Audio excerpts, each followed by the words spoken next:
Welcome to this live webinar with Karin van Nieuwkerk. Karin, am I pronouncing your name correctly?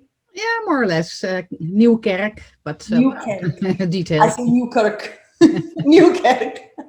Welcome, Karin. Welcome. We already talked a little bit before this webinar, and this was something I wanted to do for a long time.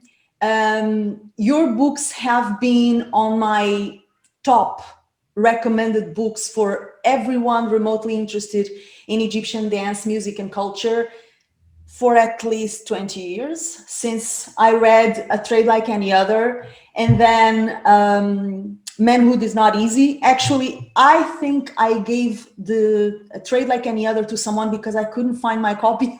I have the other two copies here, the other two books here, but I've offered that book so many times to students, to colleagues, to myself. I bought several copies for me because I travel a lot and sometimes I lose books. And I always read what you produced with a sense of appreciation, recognition, and immense respect. So it is a real honor to have you as a guest. Now, for the ones who don't know Karin, I'm going to make a very short introduction and then I'm passing the word to you, Karin.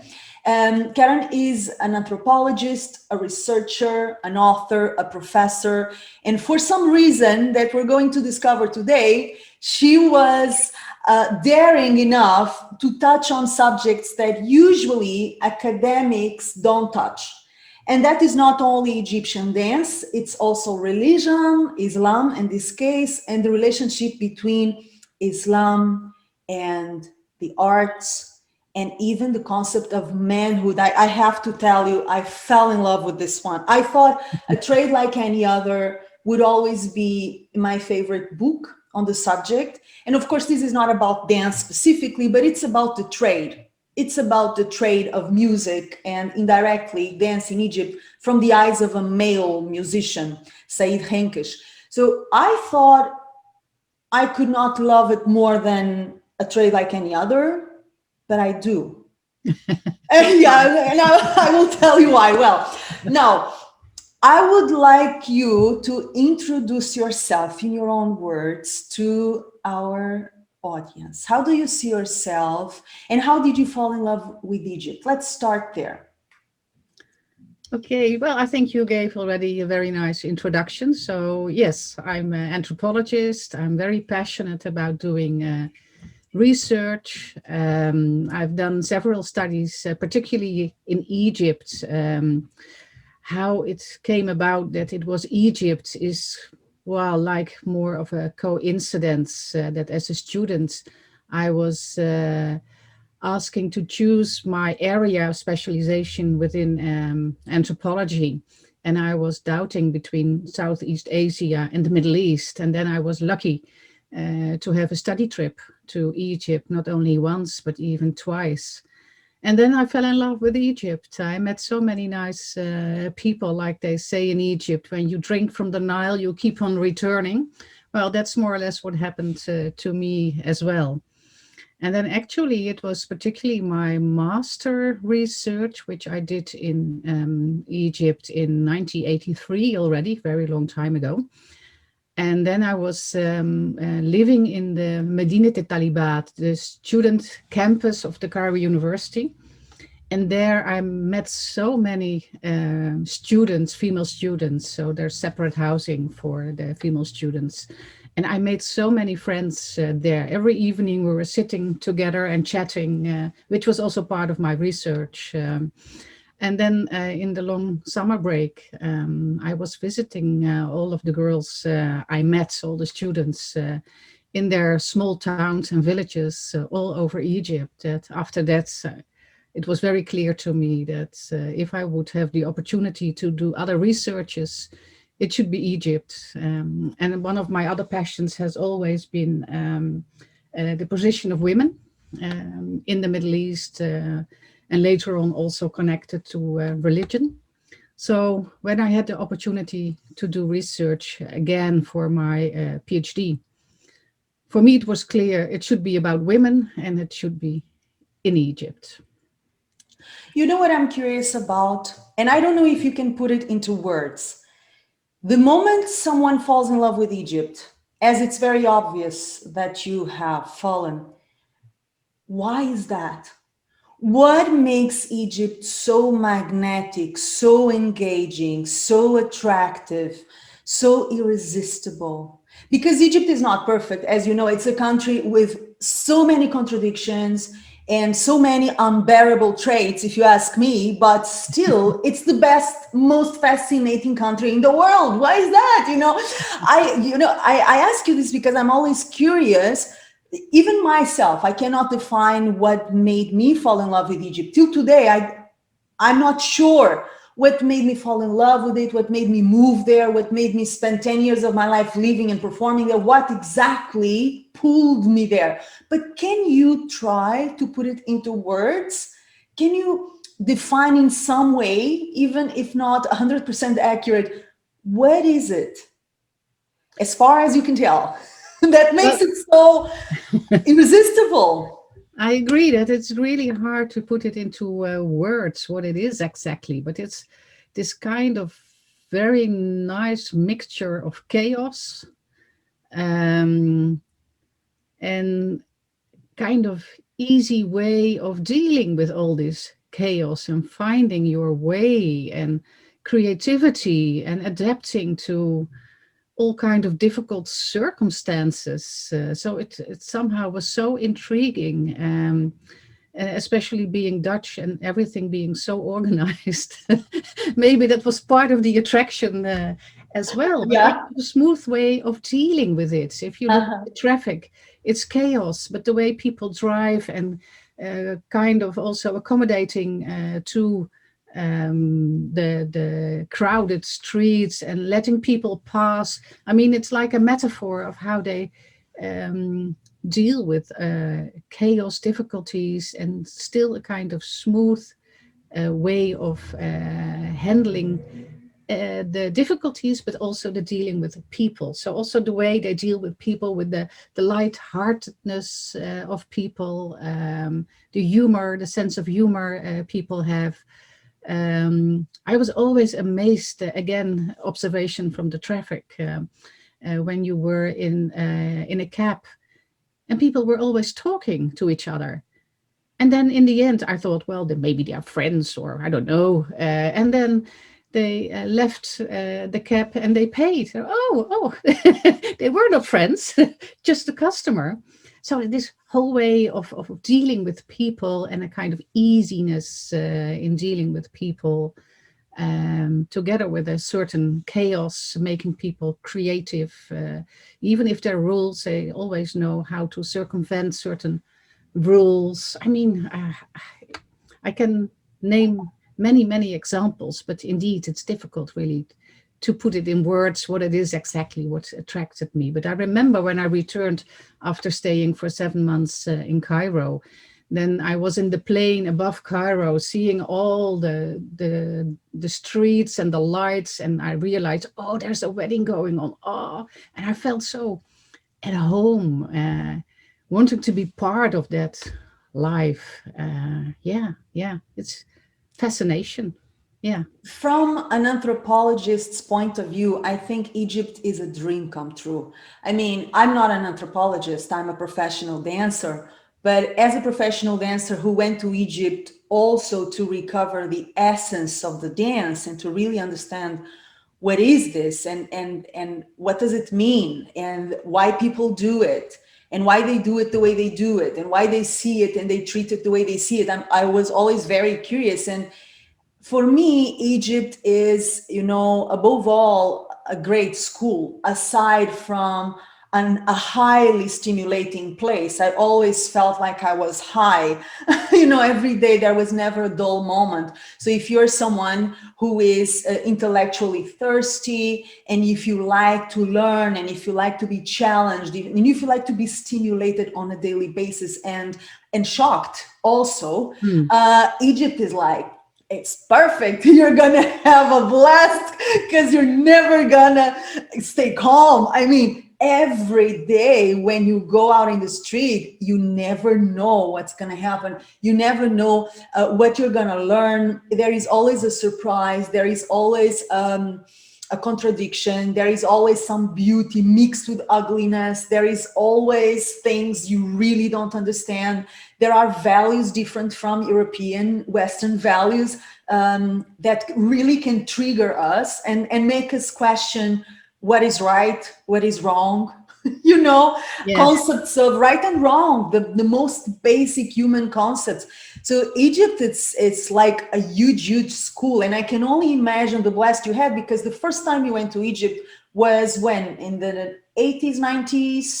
The first time I went there was with this study trips in 82, and then my master's in 83, and then the research for a trade like any other in 86 or 87 until 89, the different So periods. you Yeah. still caught Egypt. So in the 80s, so that our participants understand, in the 80s, Egypt was still coming from the tail of the golden age. The 80s were still a time when I'm talking about dance and music specifically. Egypt was still booming with great dancers, Soher Zaki, Nagua Fouad, Fifi Abdo, Asa Sharif, all the big ones were still performing. There was still an economy that was not perfect, but was not the state like it is today, which is a misery, very hard. And you still witnessed a magic that most of us, myself included, have never witnessed. I can only imagine the beautiful dance and the beautiful music you had the privilege of experiencing in the 80s. Mhm. Wasn't it a very different world? Do you feel the difference? You must feel it, because you've been touching base with Egypt ever since, right? Yes, certainly. Yeah, there's quite a difference. Although even when I did my research in the 80s, we have to acknowledge that there were different scenes side by side. So indeed, I saw Sohia Zeki, but I also saw women performing at the Saints' Day celebrations in very small theaters or low-class nightclubs. So they existed side by side, but still, indeed, women like Nagua Fouad and Sohia Zeki were performing and really enjoying. Also, when I was watching their shows as an anthropologist, I, of course, also very much enjoyed listening to the music and seeing their shows. And actually, I also had a kind of interview with Nagua Fouad once, and I saw the show of Sohia Zeki a few times. I even have an image. It's not a very clear one on the PowerPoint I sent to you. She's there. I saw it. I saw it. Yeah. So I will, further along, I will ask you about the changes you have witnessed in Egypt. I mean, in terms of dance, in terms of music, in terms of politics, in terms of economy, in terms of mentality influenced by religion, because all of this is connected. And here's something that a lot of dancers who are involved with Egypt and Egyptian dance don't get. Everything is connected. So you cannot really understand dance if you don't understand the politics, if you don't understand the economical state of the country, if you don't understand how heavy religion is on people and how it shapes their behavior and their concepts of what is haram, what is halal, what is right, what is acceptable, what is cool, what is uncool, and all the trends that we see in Egyptian dance, how they are connected with so many other aspects of Egyptian reality that most dancers don't even care to study. This is something that I always find very interesting. Why dancers are not more curious about knowing the entire context, because the context gives you information about the dance. You know, if you know that Egypt is under a new wave of Islamic conservative influence, let's say, obviously that is going to change the way people perceive dance, the way they promote dances, musicians, the way dancers present themselves, how they retire, if they retire, you know, how they see their dance, how they see their past, how they see it. Everything is connected in such a beautiful, fascinating manner. And this is one of the reasons why I love what you wrote so much, at least in these 3 books that we are going to explore. So here's what we're gonna do. We're gonna start following the beautiful sequence of images you have sent me. Thank you for that. It has made the job of guiding the conversation so much easier. And we're gonna be we're going to follow, be on each image and move forward, relating the speech with each of the scenes that we're going to see. Is that okay? Yes, fine. All right, so let me share the screen with you all, guys. I hope everything is okay on your side. Let us know about your questions, please. Okay, so we are gonna start here. And this is a reference to the first book we're gonna talk about, this lovely book that I have recommended again and again and again 1,000 times to people, dancers, non-dancers, anyone remotely interested in Egyptian dance. Would you like to add something to this clip to clarify, or would you like me to start shooting questions? Well, I think it's quite clear. Of course, as a scholar, I have to mention the different sources which were available to me to do a research like this. And they were very interesting, intriguing sources like the travel accounts of Western travelers, which of course is a difficult source to use due to the Orientalist gaze they have towards the dancers. But still, I try to reconstruct the history of the dance through their accounts. But also the old magazines were very interesting, especially when the nightclubs and theaters just started. There are old magazines about all the programs in the theaters and the nightclubs, which also provided information. But the most interesting thing I did, what I loved the most, was talking with the old generation.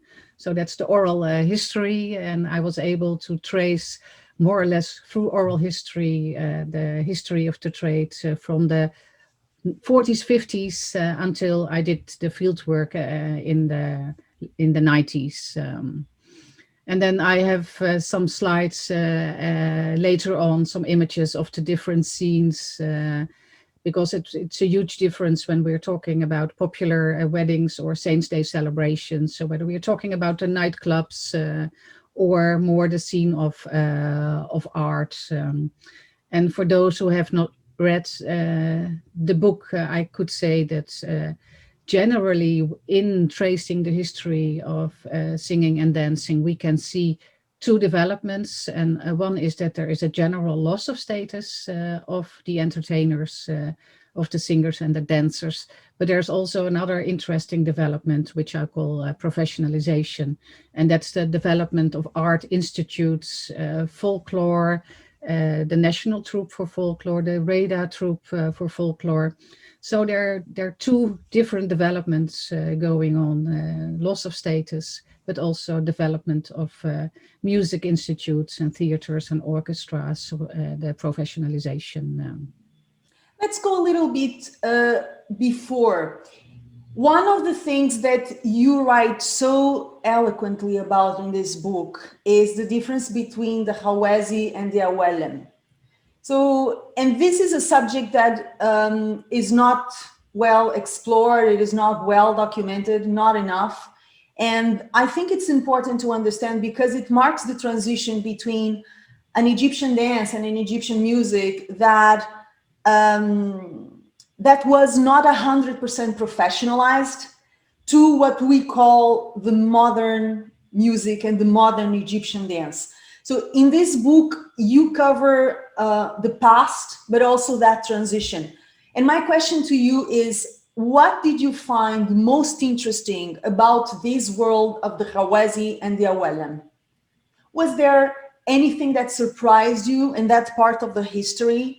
Anything that you find particularly interesting for dancers in this case? Well, what I find fascinating, if you look at the word alma awalim, alima, that it comes from the words learned women. Who would ever associate alma nowadays, which has a very negative connotation? If you are the daughter or the son of an alma, that really means that you have a very low upbringing and are from very low background. Whereas originally the word comes from alma awalim, alima, learned women. So they were highly respected, highly regarded singers, poetess, and they were performing in the houses of the upper class. And they were secluded. They were usually not visible for men, only audible.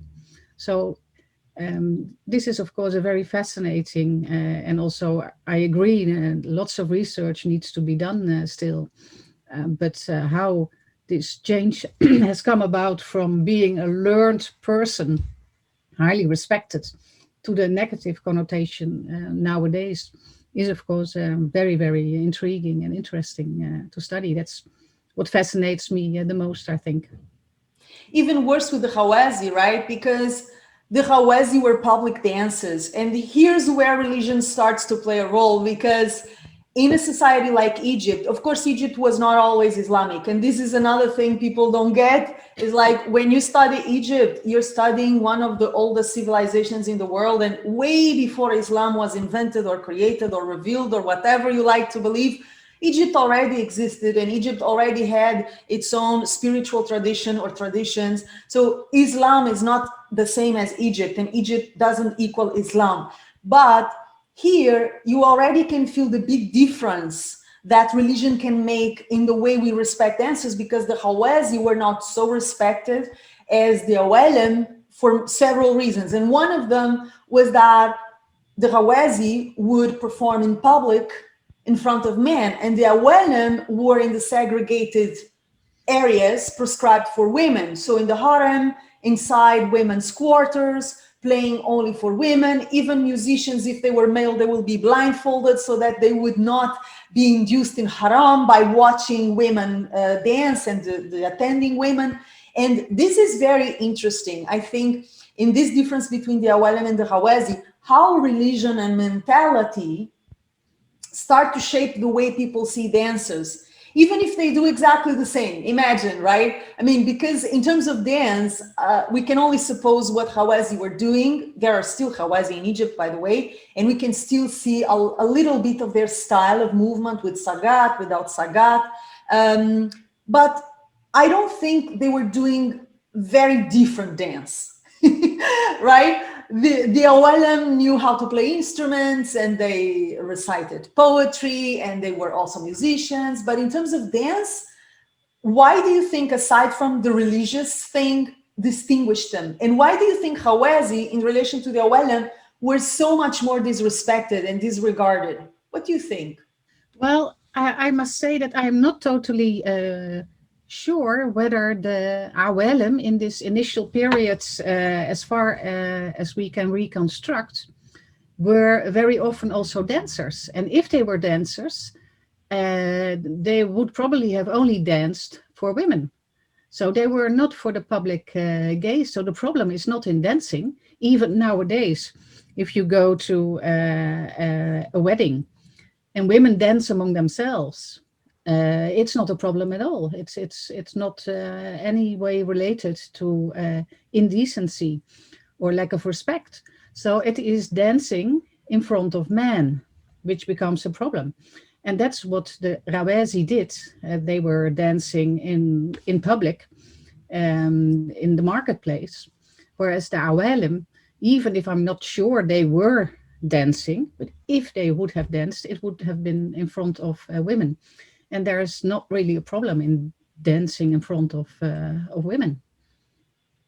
So the problem is the public display of the female body in front of the male gaze, which makes Is there any other reason, according to your research, that may have distinguished Awalem from Hawazi and may have put Awalem in a superior stage of dignity and respect, aside from the fact that the Awalem were not exposed to the male gaze? Well, it might have been indeed, as they were called, learned women. So a matter of education of high class, being a member of the high class themselves, performing for the higher classes instead of for the larger public. So I think class plays a an important role here as well. So education and class comes in as well regarding the difference between Awelem and Rawesi, I think. Also, another question for you. In a trade like any other, and also in Manhood is Not Easy that I have here, you make a very clear distinction between the music and the dance in different contexts in Egypt. So even today, even nowadays in Egypt, you have the nightclubs. In the nightclub scene, you have different levels of respect and different levels of stardom quality. So if you go to Haram Street, for instance, you used to have nice nightclubs there, not anymore. They're very lewd, and you will find, you know, hashish and prostitutes and cockroaches. It's a drive. It's really an adventure. But what I love is that you make a very clear distinction on, as this clip is showing, popular weddings, Sente celebrations. So those are the mawalid for the ones who don't know, or mulid singular. The nightclubs, the low, from the low to the high class art, like the opera house. There are so many different venues and so many different sub-worlds within the world of Egyptian dance in Egypt. And I really love that you make that distinction so clear. So clear. And the way dancers and musicians are perceived also changes depending on which sub-world they are fitting. So imagine that I am dancing in opera house.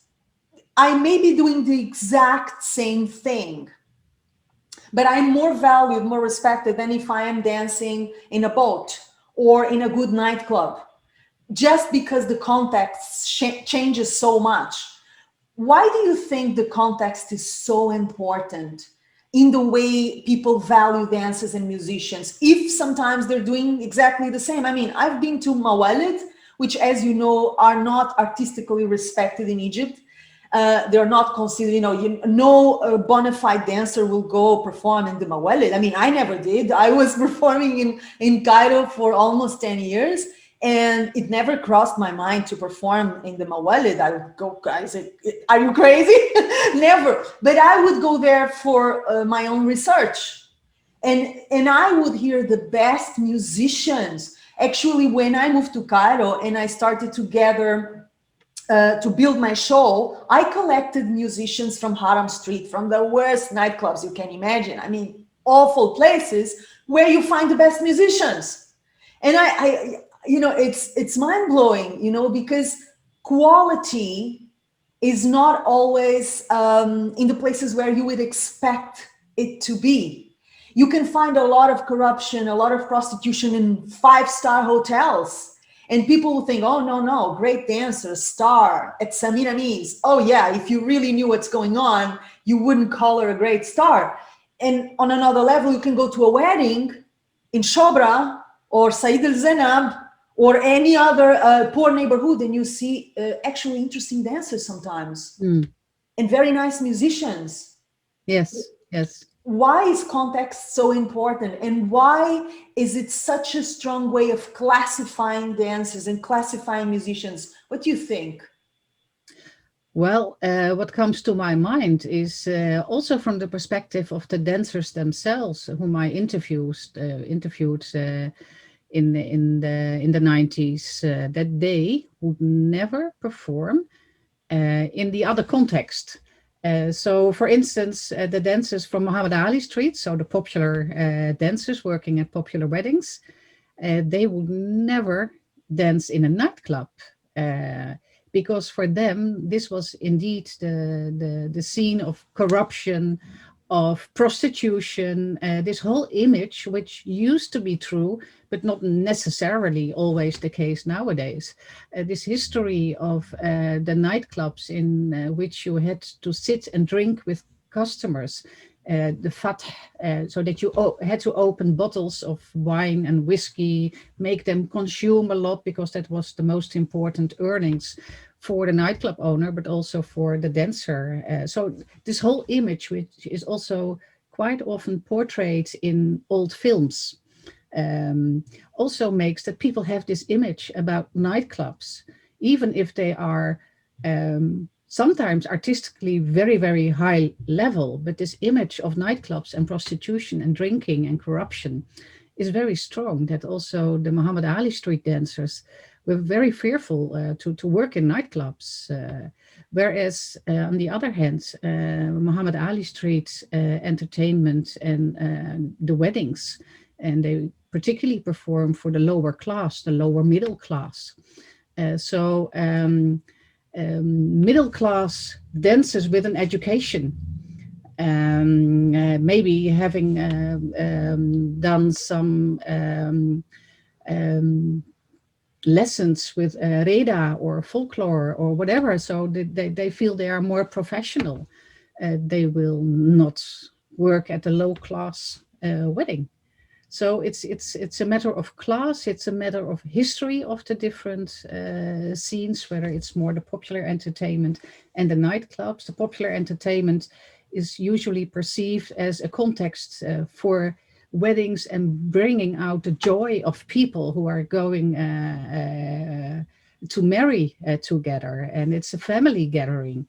Whereas the nightclub is the scene for, well, again, usually men who are drinking, who are watching the moving bodies of women. So this is more also the scene and the atmosphere of sensuality and sexuality and corruption. So the history of the two different themes, the connotations of the two different themes, but also again class. And whereas the weddings, the popular weddings, are, I think, an very, very nice scene, and you can hear very nice music, and you can see very good singers and dancers.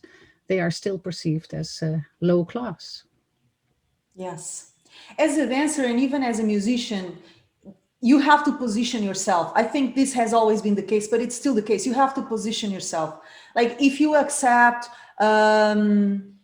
performing in a mulid or performing at a low level nightclub, you're marked. You are marked. You're done. You're done. You're never or very rarely going to be allowed to ascend to a 5-star hotel or to a theater. You have to be very, very careful in the way you position yourself as a dancer, in the kinds of jobs that you accept, the kinds of places that you accept, the kinds of contracts and propositions that you accept. It's a very tricky ground to walk on, very tricky. At this time, it was like that, but it still is, still today. And one thing that makes me particularly curious about everything that you covered in A Trade Like Any Other, and of course, guys, this is, if you haven't read this book, you have to. It's the best book written about the history of dance and dancers, Oriental dances in Egypt in the 19th and the 20th century in particular. So you have to study it. This is like basic study for all Oriental dancers. And we would be here forever talking about everything I would like to ask you related to this book. But there is one particular thing I'm very curious about, which is the fall of Muhammad Ali Street. So for the ones who don't know, Muhammad Ali Street is a very famous street in Cairo. It's still there. It didn't disappear. But nowadays is mostly a place where you find shops with musical instruments and other kinds of shops. It's not even a shadow of what used to be. It was kind of a center for musicians, for dancers, for offices of managers who hired dancers, who organized groups to perform. And in its heyday, Muhammad Ali Street was really, I think, the center of dance and music in Cairo. Would you agree? And what happened? What happened? Why did it fall to oblivion? Because nowadays, Muhammad Ali in Cairo, it's like, for dancers, it's nothing. It's just a curiosity. It's an historical curiosity. It has no practical utility. I very often went to Muhammad Ali because I knew musicians who still live there.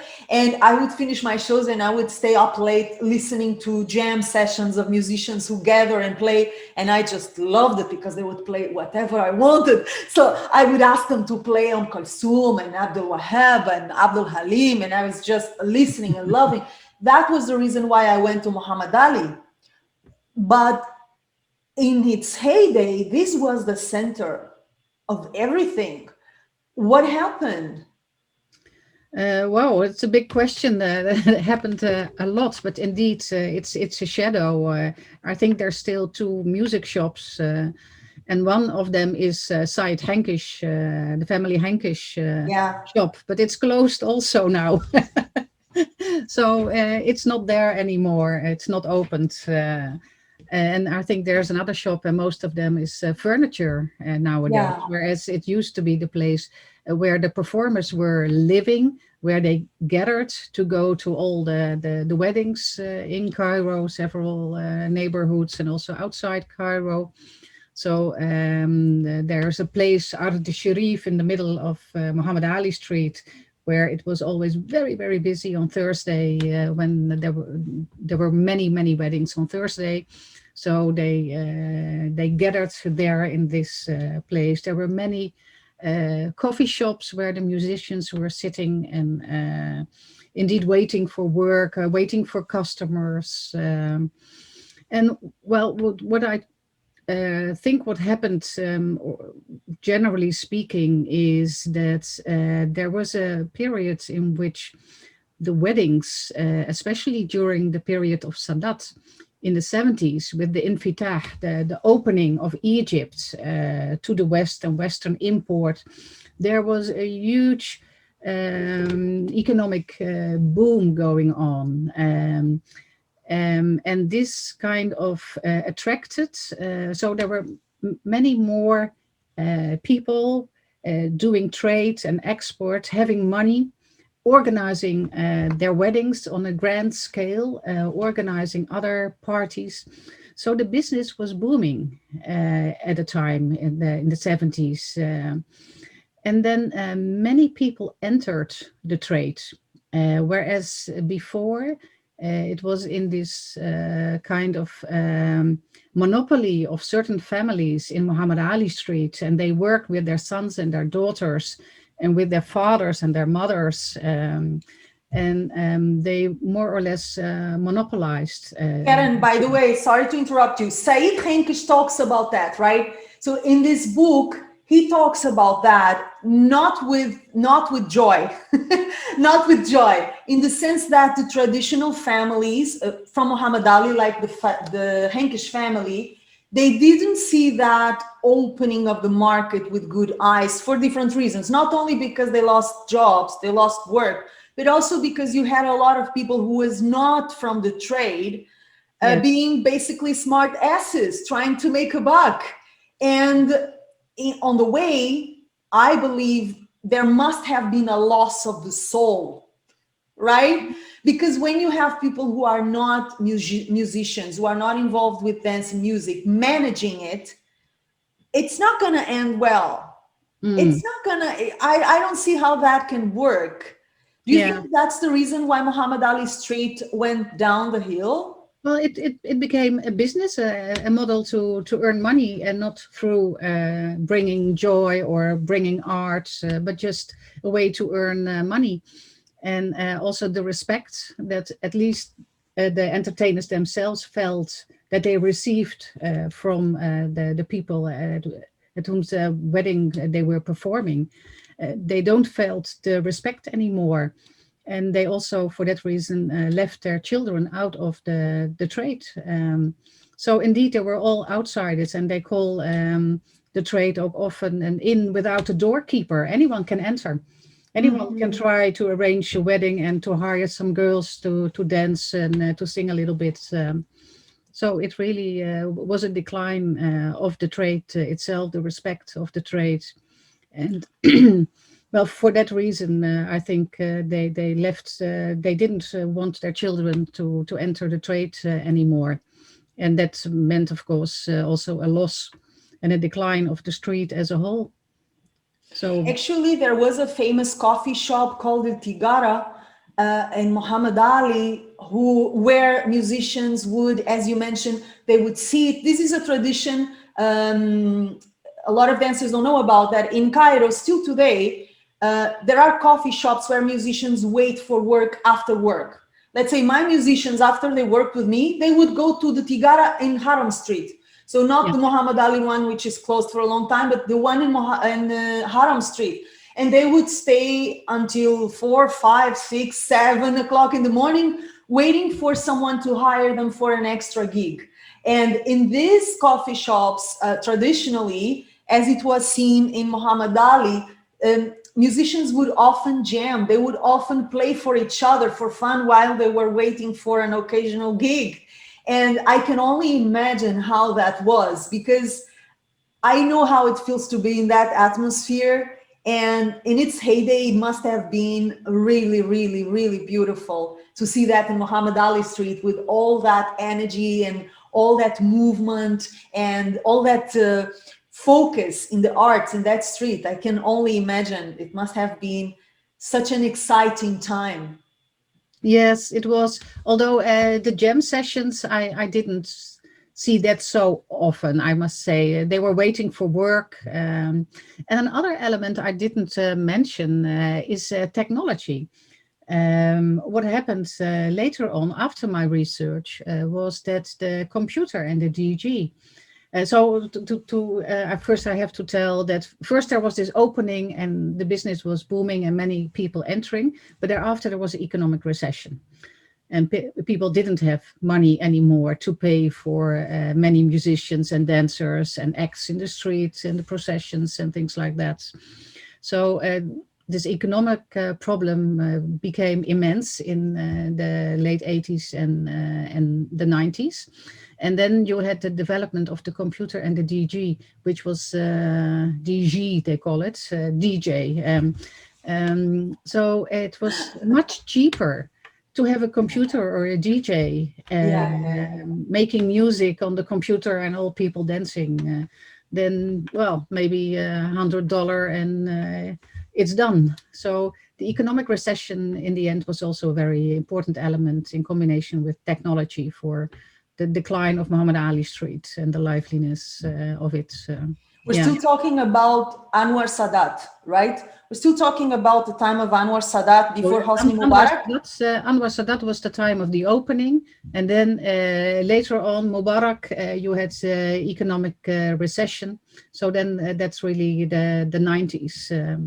And then around 2000, the introduction of the DJ, ruining especially the market for musicians at weddings. Yeah. It's nice if dancers also know a little bit of the politics. So it's an interesting trajectory to revise.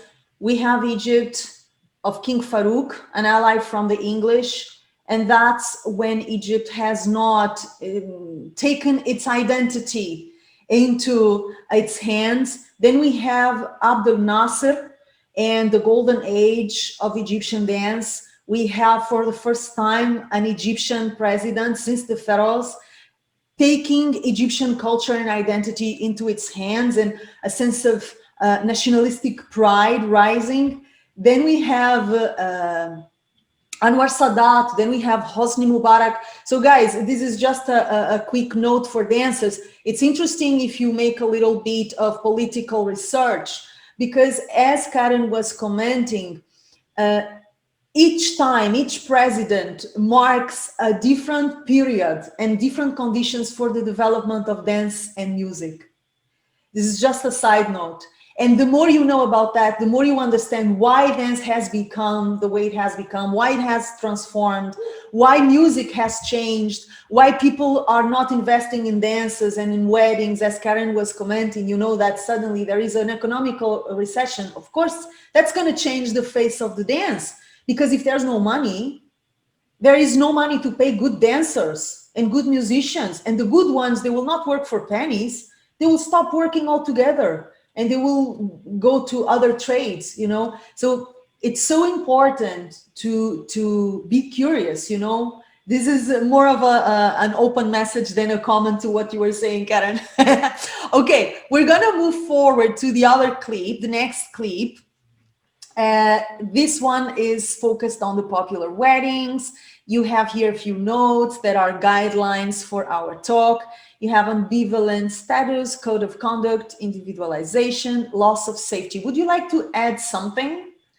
Well, I think we have discussed already a little bit about ambivalent status, but not that much. But that's, of course, a very important topic. In the period that the Muhammad Ali Street was still more or less run, or the trade was run by a monopoly of the entertainers' families, um, they had certain ways to control this ambivalent status of singers and dancers, especially women in the trade.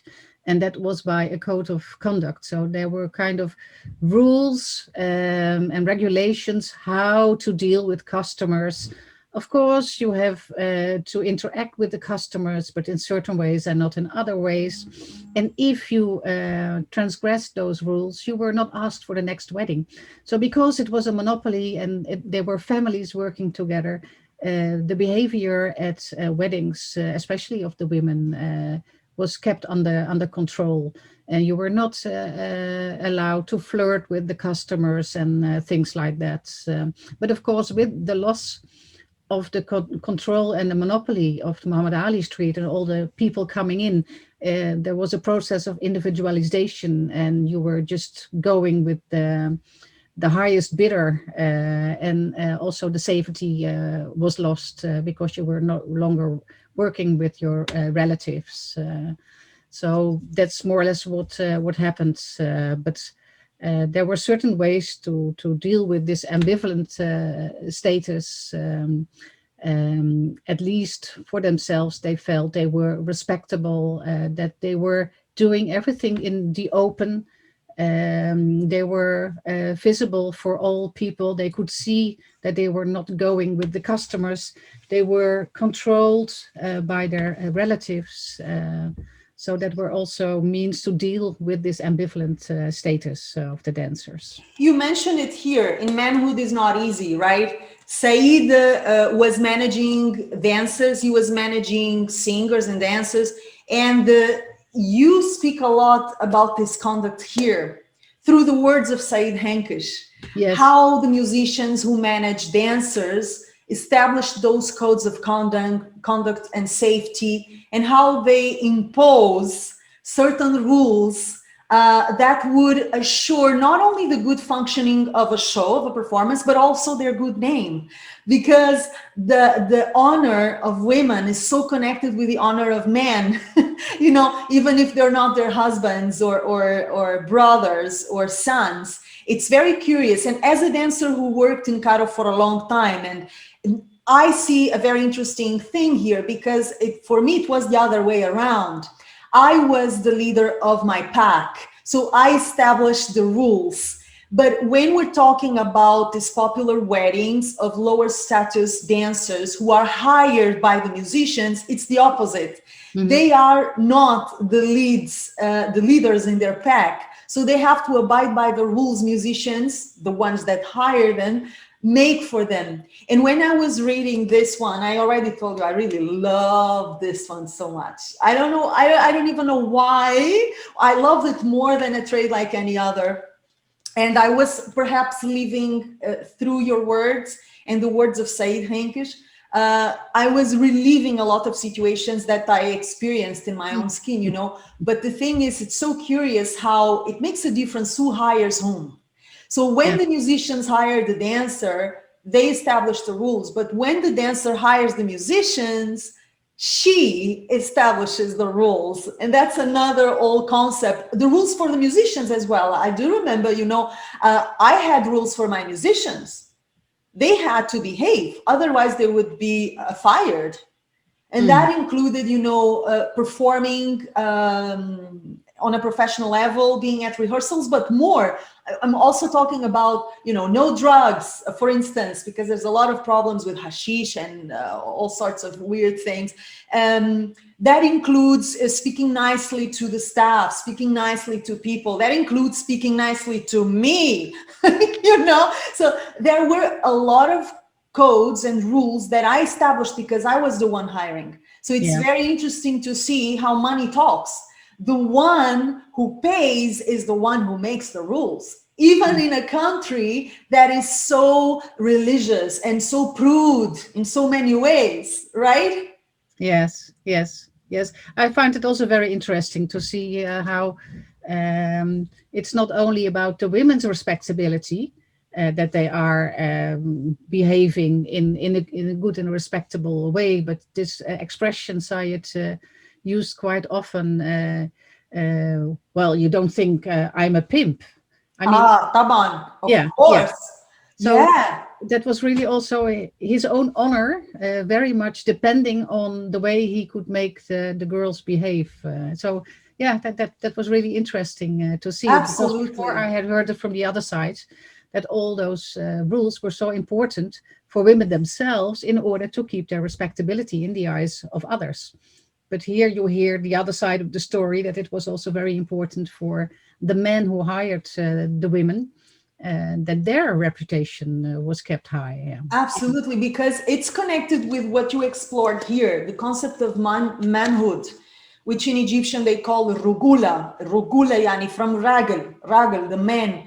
And being protective of dancers is a very common trait in Egyptian musicians, and it's part of the rugula. It's part of being an ibn al-balad, Yeah.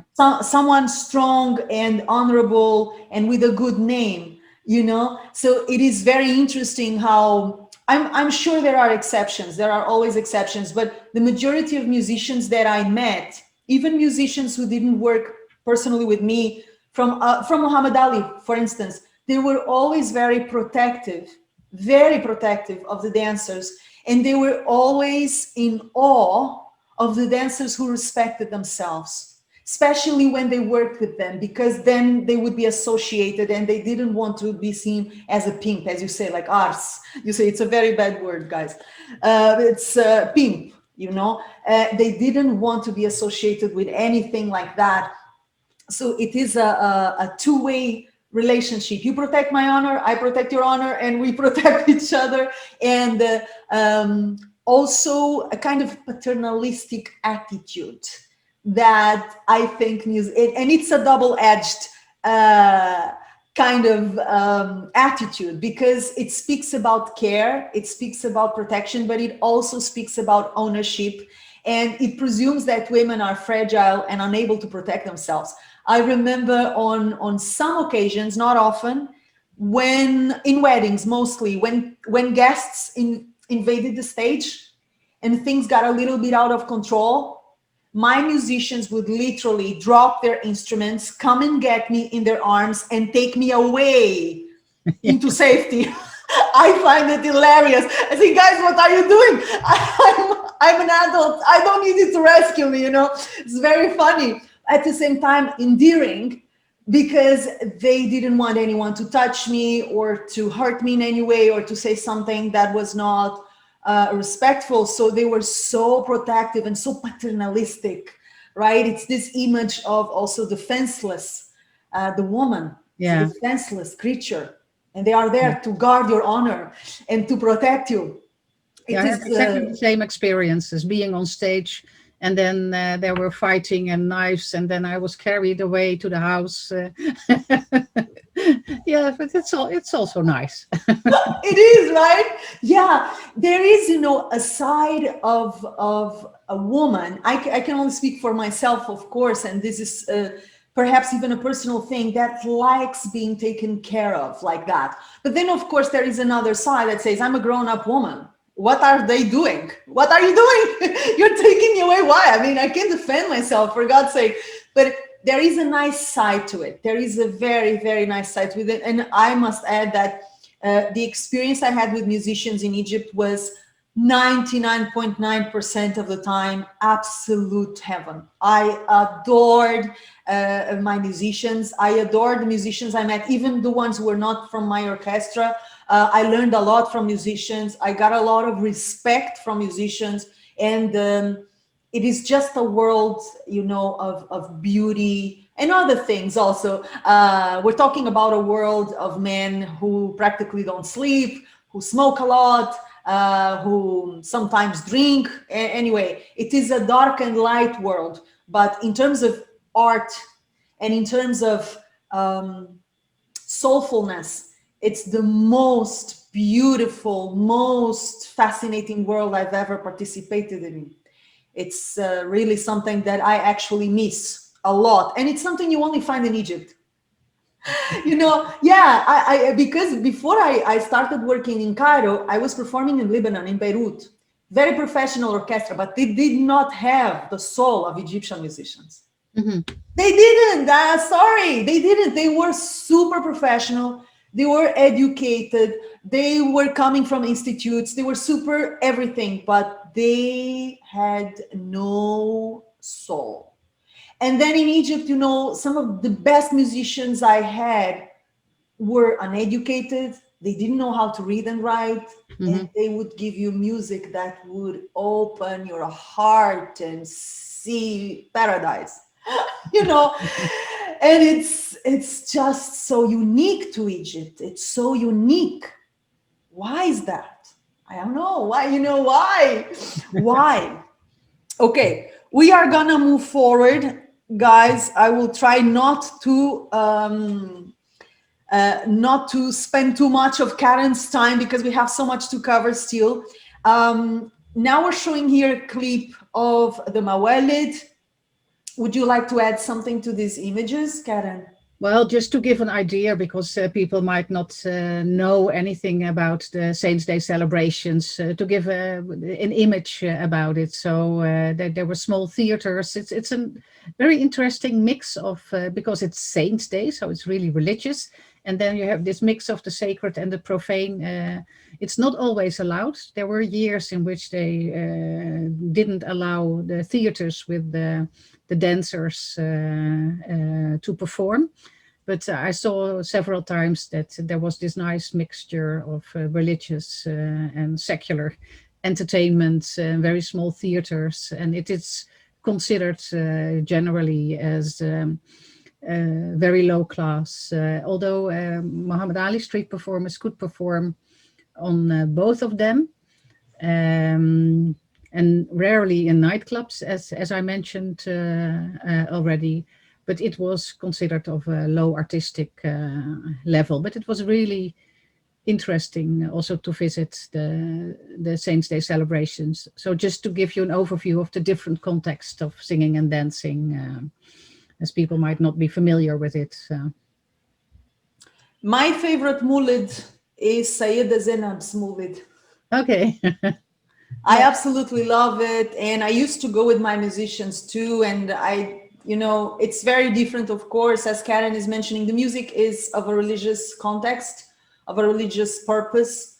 You can see a lot of movement also, very much into the likes of Sufi, very much into the likes of the Zar, what you see in Zar sessions. There is a connection there. It's almost like an underground movement or culture or experience within the Egyptian dance and within the Egyptian music and culture that we know. And I absolutely love it, I absolutely love it. And I think this gives you a glimpse of so many things that will allow you to understand Egypt and will allow you to understand Egyptian dance, what people know as belly dance, in a way that no other thing can give you. No, dancers or musicians who refuse to touch these kind of subjects like the Mawalid, they are missing the point, in my opinion. They're totally missing a very important part of the meaning of dance, tarab. How can you understand tarab? If you have never been to a mulid, how can you understand tarab? I don't understand. You have to see, you have to feel how people get transported by the music in the Mawalid, how they are there totally delivered to the experience of transcendence, of forgetfulness, of finding themselves through this ecstatic music, through this ecstatic environment. It is so revealing, so important. And it's not always beautiful, but this is also the magic of Egypt, is that it's not always beautiful, right? Sometimes so ugly, but also so beautiful at the same time. It's so complex. It is multi-layered. Oh my God. Okay, guys, I love this. So look, the concept of Bint al-Balad brings the concept of Ibn al-Balad here from Manhood is Not Easy. I would love to hear from you, Karen. about your research into these two concepts that are very important for Oriental dancers. Very important. What is the Bint al-Balad? What is the Ibn al-Balad? What makes a Bint al-Balad? Why is it so important? And how does this influence dance? How does this shape dance in reality? I think it's a very complex concept, Bint al-Balad and Ibn al-Balad. So I might miss some of the details or forget to tell some of the details. So please also add to it. But literally, Bint al-Balad and Ibn al-Balad means the son and the daughters of the country. So the real Egyptians, the authentic Egyptians, could be a translation of it. It is a little bit complex because it has very positive traits, like being very noble, being hospitable, being strong, being courageous, being very good also in the moral sense, being respectable. So it has very good connotations, which are kind of general. Also being clever and not really perhaps educated, but educated in the ways of the world, not through schooling. Being light-hearted, humor, sense of humor is very important. So there are kind of general traits. And there are more gender-specific traits. So for a man, it's particularly being protective. We have discussed that already. Being a good husband, being the breadwinner of the family, always protecting and doing good for the wife and the kids. Being very strong and how do you call that? Dependable. That others can depend on you. Reliable, trustworthy. And for women, that's then the Bint al-Balad concept. There are associations of being soft, feminine, coquettish, Della, kind of being spoiled, knowing how to deal with men, also to make them do what you want them to do. So know your way around. But there is a very interesting notion also about the Bint al-Balad, and that is that it's mostly used for lower class women. Again, class comes in again, lower class, lower middle class, which means that they're working women. They're not segregated, they're not staying at home, they have to go in the popular neighborhoods, mix with men, they have to deal and interact with men. So they also have to be very strong, courageous. They have to know how to protect also their own reputation in public. So that also means that they can be very strong, tough, take off their shoes and hit men if they try to flirt with them. They can use abusive language. They also use a kind of male repertoire in order to defend their reputation. So that makes the concept a little bit difficult. So there are many positive traits, also gender-specific elements which are positive, but there's also this notion of class, low class, perhaps lower middle class, which makes that also people look down upon them, depending, of course, on your class position. So it's also seen as a little bit rude and coarse. But especially for the dancers, this notion of Bint al-Balad was very important. And the one with the hands on her belly, she was my favorite dancer. She also had a show, Bint al-Balad. Later on, she opened a shop. It was called Bint al-Balad. So she very strongly identified with the concept of Bint al-Balad. And the other dancer really showed in the way she was on stage and also off stage. She could drink, she could smoke the water pipe, which is really a kind of male behavior. So she combined this more feminine, soft, coquettish kind of behavior and male display in order to defend her integrity on stage and to show that she was not an easygoing person, that she was not there to flirt with men. And if they would think she was about to flirt, she would curse him or hit him or something like that. So they really played with this notion of bint il balad, the two different sides of bint il balad, in order to show that they were respectable women, that they were there for their kids, so that their kids didn't need to become a dancer. That's what I heard quite often, or for their schooling. They were doing it for a purpose, but otherwise they were respectable women and they were able to defend their reputation. So for them, this concept of bint il balad, ibn il balad, especially embracing those positive traits was very important. Both concepts are also connected with another concept that you explore here, which is bint il gada. Bint il gada.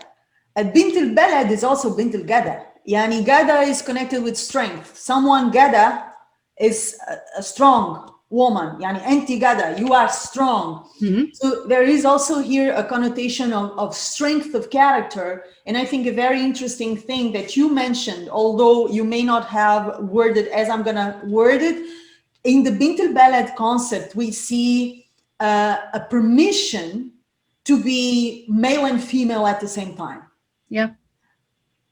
So you are totally allowed, as you said, to bring your ship, your gazma, your shoes, and hit anyone who messes with you. And you're very much allowed to act like a lady, a delicate flower, so sweet, so coquette, but at the same time, if required, you can bring the house down and bring it as the best. So it is a very, very interesting thing. And I always felt fascinated, of course, by this concept of the bint il balad. I also think that in order to survive in Egypt, if you're not from a high social class, a protected lady, you have to become bint il balad. It's almost like something that you have to develop in order to survive, because life is so hard in Egypt. It is really hard. And in order to survive and to move and to work and to make yourself, not only safe, to keep yourself safe, protected, mentally sane, you have to develop this layer of thick skin, and you have to develop this adaptability and resourcefulness and the ability to deal with the world with grace, but also with the sense of rugula. Also, there is a lot of rugula. There is a lot of manhood in the bint il balad. It's very, very curious. And it's something that we would not initially associate with the concept of bint il balad, but it is there. It is there. You have to be gada. You have to be really strong and more men than men sometimes in order to really survive and to thrive. Let's move forward. Is sit meet ragel. Exactly. Yeah. Exactly. So yeah. You're like 100 men. Yeah. Of course. I heard that from musicians all the time, and of course, as a Westerner, for me, hierarchies are not that important. And I always observed hierarchies with sarcasm and a certain irony. So I always assumed myself as a bint il balad. Musicians thought it was very funny, of course, but they would say, absolutely, anti gada awi. They were almost afraid, because of course you have to. And even if it was connotated with a lower social background, I really didn't mind, I really didn't mind. It is, for me, it's like honorable term. Now, the wedding processions, this is another context, another very important one. Would you like to share something related to the image we're seeing now? I think we have dealt with most of it, but I'm not sure whether people have an idea about wedding processions, which were very, very important. And when we talked already about the economic recession, they became even more important, the processions. And then they had several acts on the street, and then sometimes they skipped the party afterwards because that became too expensive. So they particularly had acts in the streets during the wedding procession, which could take for an hour or 1.5 hour. So these are some images of the wedding processions. Guys, you can see Whether the I Shamadan. remember, she was the picture from the Shamadan dancer was in Alexandria, but I don't remember her name. She's not from Cairo. So no, I didn't interview her uh, very lengthy. So I don't know. The Okay. Shamadan would often be used in the Zafa, in the wedding procession, with Sagat, without Sagat, but very commonly used in the Zafa. And this Okay. one is very nice because it has electricity. Oh, wait. Oh, yeah, yeah, I noticed. Yeah, yeah, yeah. This one has electricity. Yeah. There's a lot of funny developments in Shamadan. Yeah. Yeah. Electric ones. Yeah. Okay. Nightclubs. Oh, Yes. oh, right. Here we see. So here's Zaki on the left. Oh, is she? Oh, I didn't. Well, it's There it hardly is. visible, but it was a kind of empty nightclub. Yeah, yeah. Where was this? Do you remember, Karen? The five-star hotel, but whether it was Semiramis or Hilton, I don't remember. Yeah. Okay. Do you remember? Do you have any specific memory of when you watched her perform? Suherzaki specifically? Oh, wonderful. Very, very beautiful. Very subtle. Great, great. What Yeah. do you think made her different? Because Suherzaki, she's my favorite. She's still my favorite. I never saw her perform because when I went to Egypt to study and then moved, she was not dancing already for a long time. But I studied with her privately before she disappeared. She veiled and she Yeah, vanished. that's the next topic. But I never saw her perform. But I heard so many stories from musicians who played with her. Two of my musicians had played with her, older musicians. And I always sat and I asked them, please tell me all about Suherzaki. How was she? How did she speak? How did she eat? How did you know? Because I remember when I took classes with her, private classes, I was mesmerized by the subtlety you just mentioned, very subtle, by the soulfulness, by the feeling, by the honesty. She made me cry. Even I'm remembering and I feel tears coming to my eyes, just remembering it, you know. Mm. What do you think made her different? Because she was much respected, even amongst the big stars like Nagua Fuad, Fifiapo. She holds a very specific spot. And it was not only because she was the first to dance on Kalsum, it was because she had a reputation. She was a little bit apart from the others. What can you share about her that you feel may be interesting for us from your memories of watching her perform, from your research? Well, I don't know exactly. I really enjoyed her show. It was like Tarap. That's the kind of feeling you get when you watched her.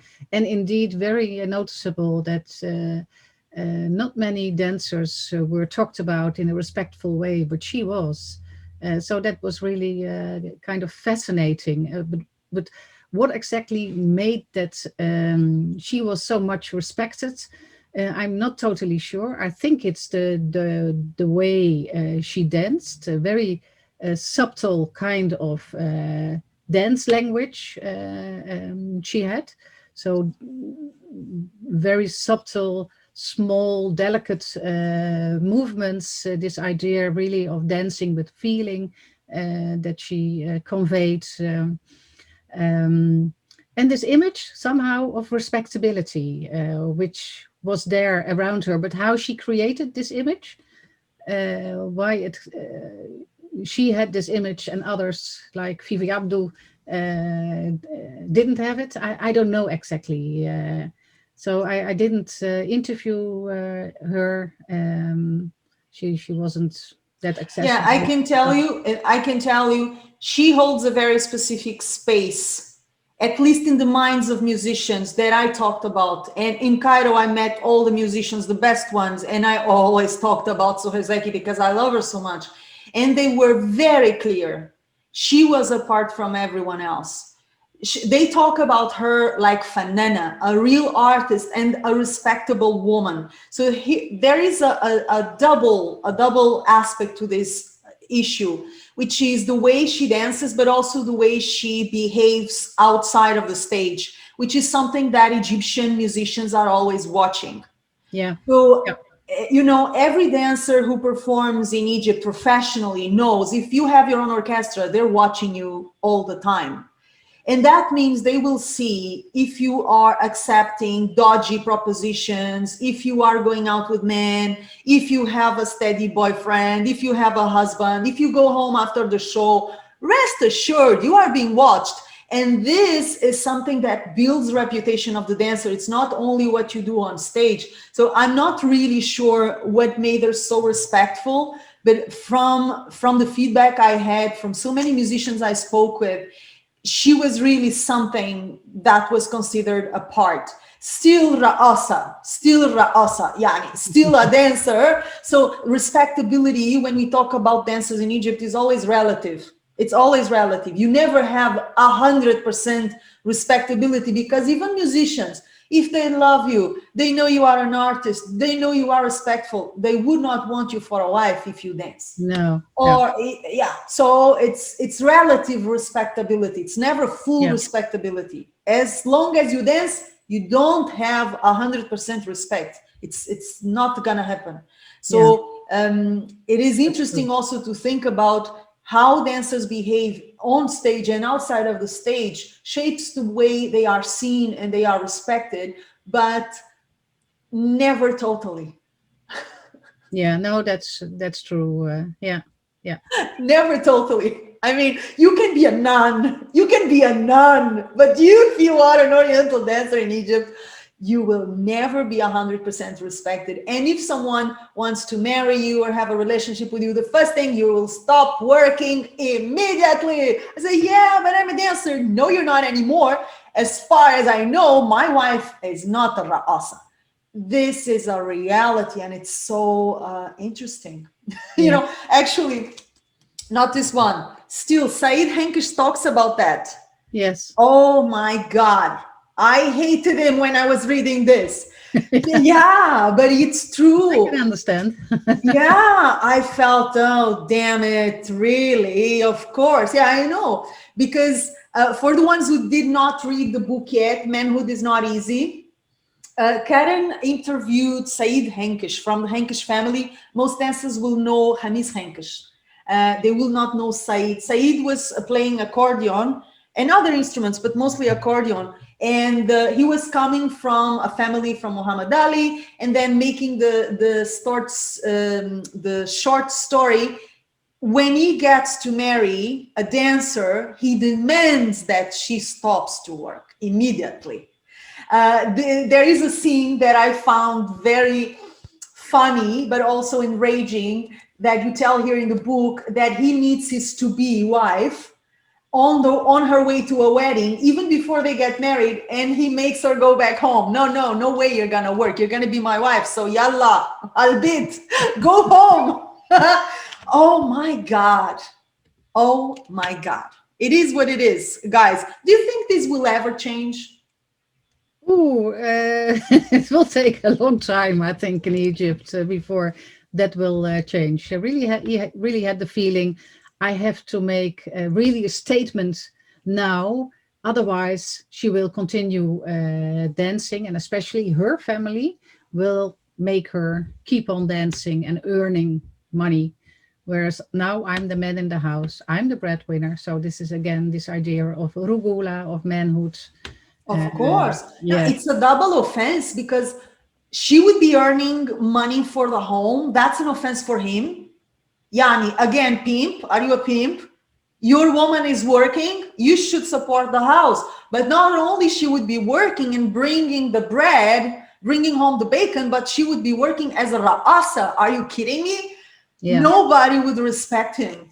I mean, I totally understand because I know the mentality, right? But when you read about it, and I live this story in my own way, and I believe every dancer who has worked in Egypt for a consistent amount of time, everyone has lived this story. It's impossible. This story will be so familiar, and I just wonder if anytime, any day soon, this is going to change. But I think it won't because Egypt is so fond of its traditions. It's what makes it wonderful. It's also what makes it awful.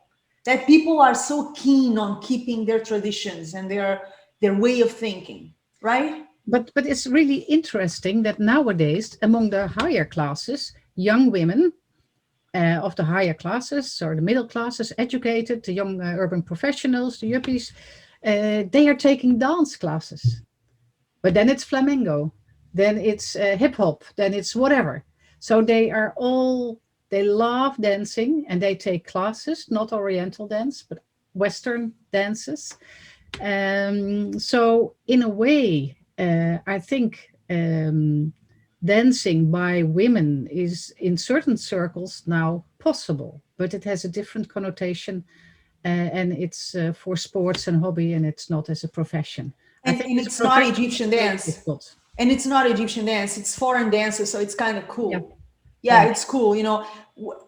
In the last years when I was still performing in Cairo, I was taking tango lessons and I was going to salsa and, yeah. there's a movida, there is an entire market for that in Cairo and you would see a lot of Egyptian women, but not Egyptian dance. This is something else. It's not cool. It's not trendy. It's No. not something desirable.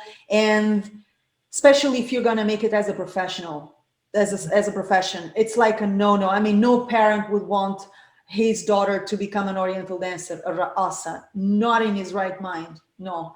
Also because it is a tough life. Let's be honest. When I think about this and when I think about Egyptian girls, common Egyptian girls, and I was coming from a very strict but also very empowering education. So when I went to Egypt the first time, I was 19, very young, but I was strong. I am a very strong person, very strong.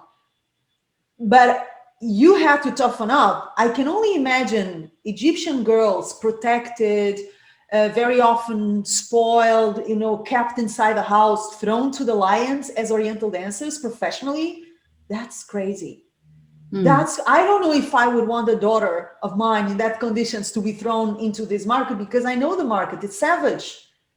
Even at the five-star hotels, the five-star environment, it's a savage world, highly competitive with a lot of corruption, a lot of prostitution. You have to be, gada. You have to be really, really strong. So there is a side of me that understands why Egyptian parents would not want their daughters to be dancers, aside from the moralism, the pseudo moralism, and aside from all the reasons they claim, the market itself is harsh. Okay, we're gonna move because we would be here forever. We're gonna move to this.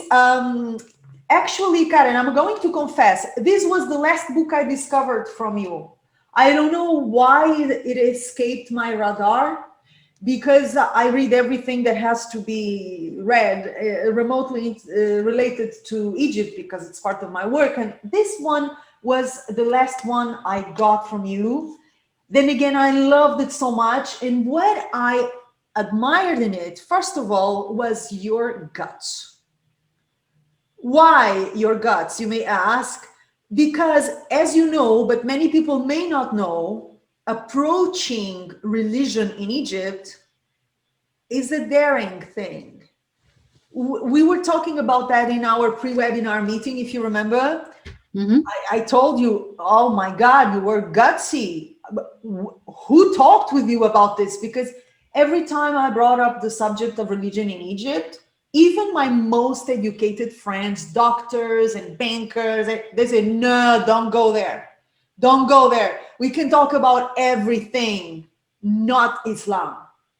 You're not going to question this, please, Joana. Even questioning it is haram. When you question it, you're already induced in haram. It is not something easy to approach. Why did you choose this subject? This is my first question. Why did you decide to go into this can of worms, which is Islam in Egypt? And what was the most interesting thing that you found in this revival of Islamic faith in Egypt? Also, give a little bit, if possible, of context of how this happened, why there was a revival of Islam in Egypt, and how does that influence the arts? I know these are several questions, but grab them in any way you wish. Well, first, I didn't find it very, very difficult to talk about religion. Being a foreigner and a non-Muslim, especially since the Islamic revival and the importance of religion in Egypt, people love to talk about religion, especially perhaps I might be someone who would become a Muslim. So it's like dawah, inviting to the faith as well. So it wasn't a very difficult topic to approach. But what grabbed my attention was that after doing this research about singers and dancers of Muhammad Ali Street, that it was brought to my notice that some of the very famous singers and dancers, not those from Muhammad Ali Street, but really the celebrities, like Sohia, like Hala Safi, and others, had become very religious. So, of course, I had witnessed before that more women were taking on the veil, more men were growing the beards. There were many more mosques and there were lessons and things like that. But then I noticed that it was also encroaching on the field of art. And that several celebrities, really famous actresses, Shams al-Baroudi being the first one, and many others, that they become very religious, and they were touched by the religious discourse of lay preachers like Amr Khalid, talking about the importance of veiling for women, having a very elaborate pious discourse, influencing singers, dancers, and actresses really to step down from art. And so I was interested in their stories, a kind of born again experiences they had, for instance, after going to Mecca. And then they had the feeling, oh, art is haram, it's sinful, so I can't keep on working as an actress or a singer and a dancer. So I was actually interested in the story of the born again story, let's put it simple. And then, in the midst of my research, I saw some of the singers and actresses returning to the screen, but now in a different way. So, for instance, they were now singing religious songs, or they were producing soaps, but then as a veiled actress. So then I became very interested. Okay, if you produce a religious production, what exactly are the Islamic aesthetics of those productions? How do you kind of work as a veiled actress? Because you're not only a veiled actress, you are a veiled person. So, for instance, if you play in a drama, family drama, and it's inside the house, or even in the bedroom, they're still veiled because they're veiled as a person and not only as an actress. So there were many complications in these religious productions which started to intrigue me. So why do they produce these productions? What are the kind of aesthetics and also the limitations to what you can do or you cannot do on stage as a religious person? And this was really developing at the time, these kind of emerging, these religious productions. So that was really fascinating to study. And then, of course, it was possible for some women to return as a veiled actress. It was possible for singers to return with religious songs. But for dancers, of course, it was really difficult to return due to this discourse on art being haram, but particularly dancing being haram. So it was very difficult for dancers to return. So most of them stayed at home, which was really interesting to listen to their stories. And it was a huge issue in the late 90s in Egypt, the stepping down of the actresses, singers, and dancers, and especially, of course, welcomed by the religious preachers. So it also stimulated this discourse on art being haram. But in that respect, it was also interesting that there was a new field emerging of Islamic art, which is called art with a purpose, Vanil Hadif. So art was possible, but it needed to have a religious message. It needed to have religious symbolism. And within that particular paradigm, it was still possible to develop certain kinds of art. But what kind of art? So that was kind of the question in performing piety, which intrigued me very much. Well, let me comment a few things right there. I'm pretty sure you must have been a very diplomatic. You must be very diplomatic person, because my experience talking with Egyptians and the Muslims about Islam is very different from yours.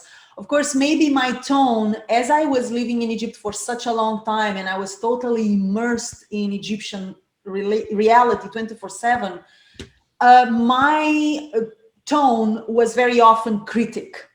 It was not a tone of, just, oh, tell me all about it. No, I'm living it. And I don't want to know all about it because I'm living it 24/7 and I have a question or two which may be critical. So I did not feel what you have felt, that openness in discussing it, perhaps because my tone was most of the times critical. That is for sure. That is for sure. Yeah. I can imagine, because it's my task as an anthropologist to understand what's happening and why women who have been singing, dancing, and acting now turn religious. So what is their story? Yeah. So it was not about having any idea about religion or Sure. being critical about religion, but understanding their story. Yeah. And And then I have a question for you, because this is something I never quite got. So I believe there are two types of dancers, two types of Oriental dancers. And I don't mean only in Egypt, it's everywhere. The ones who do it for the money, they have no other option, or they think this is easy money, whatever. And the ones who do it because they love it, because they are artists, because they love it. They don't actually need it, or it's not a question of survival. They go into the trade because they absolutely love the dance, the music, the feeling, the communication. Mm-hmm.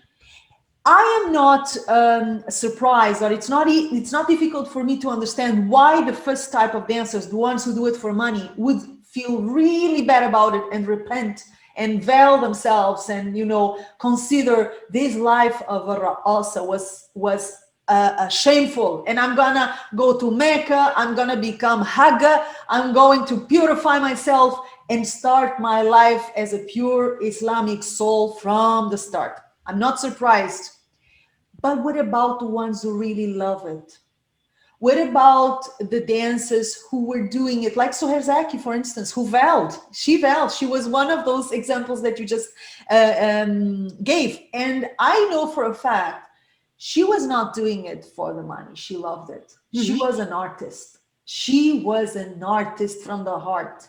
And it's so hard for me to reconcile or to understand why a dancer who does it from the heart and so elegantly as Soher Zaki did suddenly feels this is wrong. Well, not suddenly, because the idea of haram is always there. The idea of you're doing something which is fun, but also haram. It's always there. It never goes away. That's for sure. It's like a ghost above an Oriental dancer's head. Even in my head, you know, I remember I'm not a Muslim, but I always felt a little bit guilty, not knowing why. You know, when you're performing and you kind of absorb the energy of Egyptian audiences, and they are the best audiences in the world, but you clearly get this notion of yes and no, good and bad. This is art, but it's bad. This is good, but it's bad. This is wrong, but it's right. It's a very contradictory energy. I felt it every day for almost 10 years of my life, but I'm not a Muslim. So it didn't get under my skin. I didn't feel guilty or decided to change my life and to purify myself, whatever that means. But what happens in the head of a dancer like Soher, for instance, or Asa Sharif?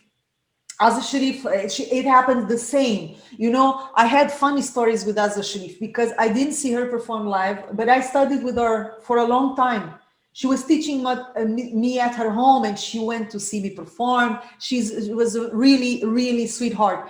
And she veiled herself. She asked me not to tell the Bawab, the doorman, that I was coming for a dance class. She was very careful about the way people saw her and her religiosity. And my question is, what happens in the brain of a dancer who does it for love?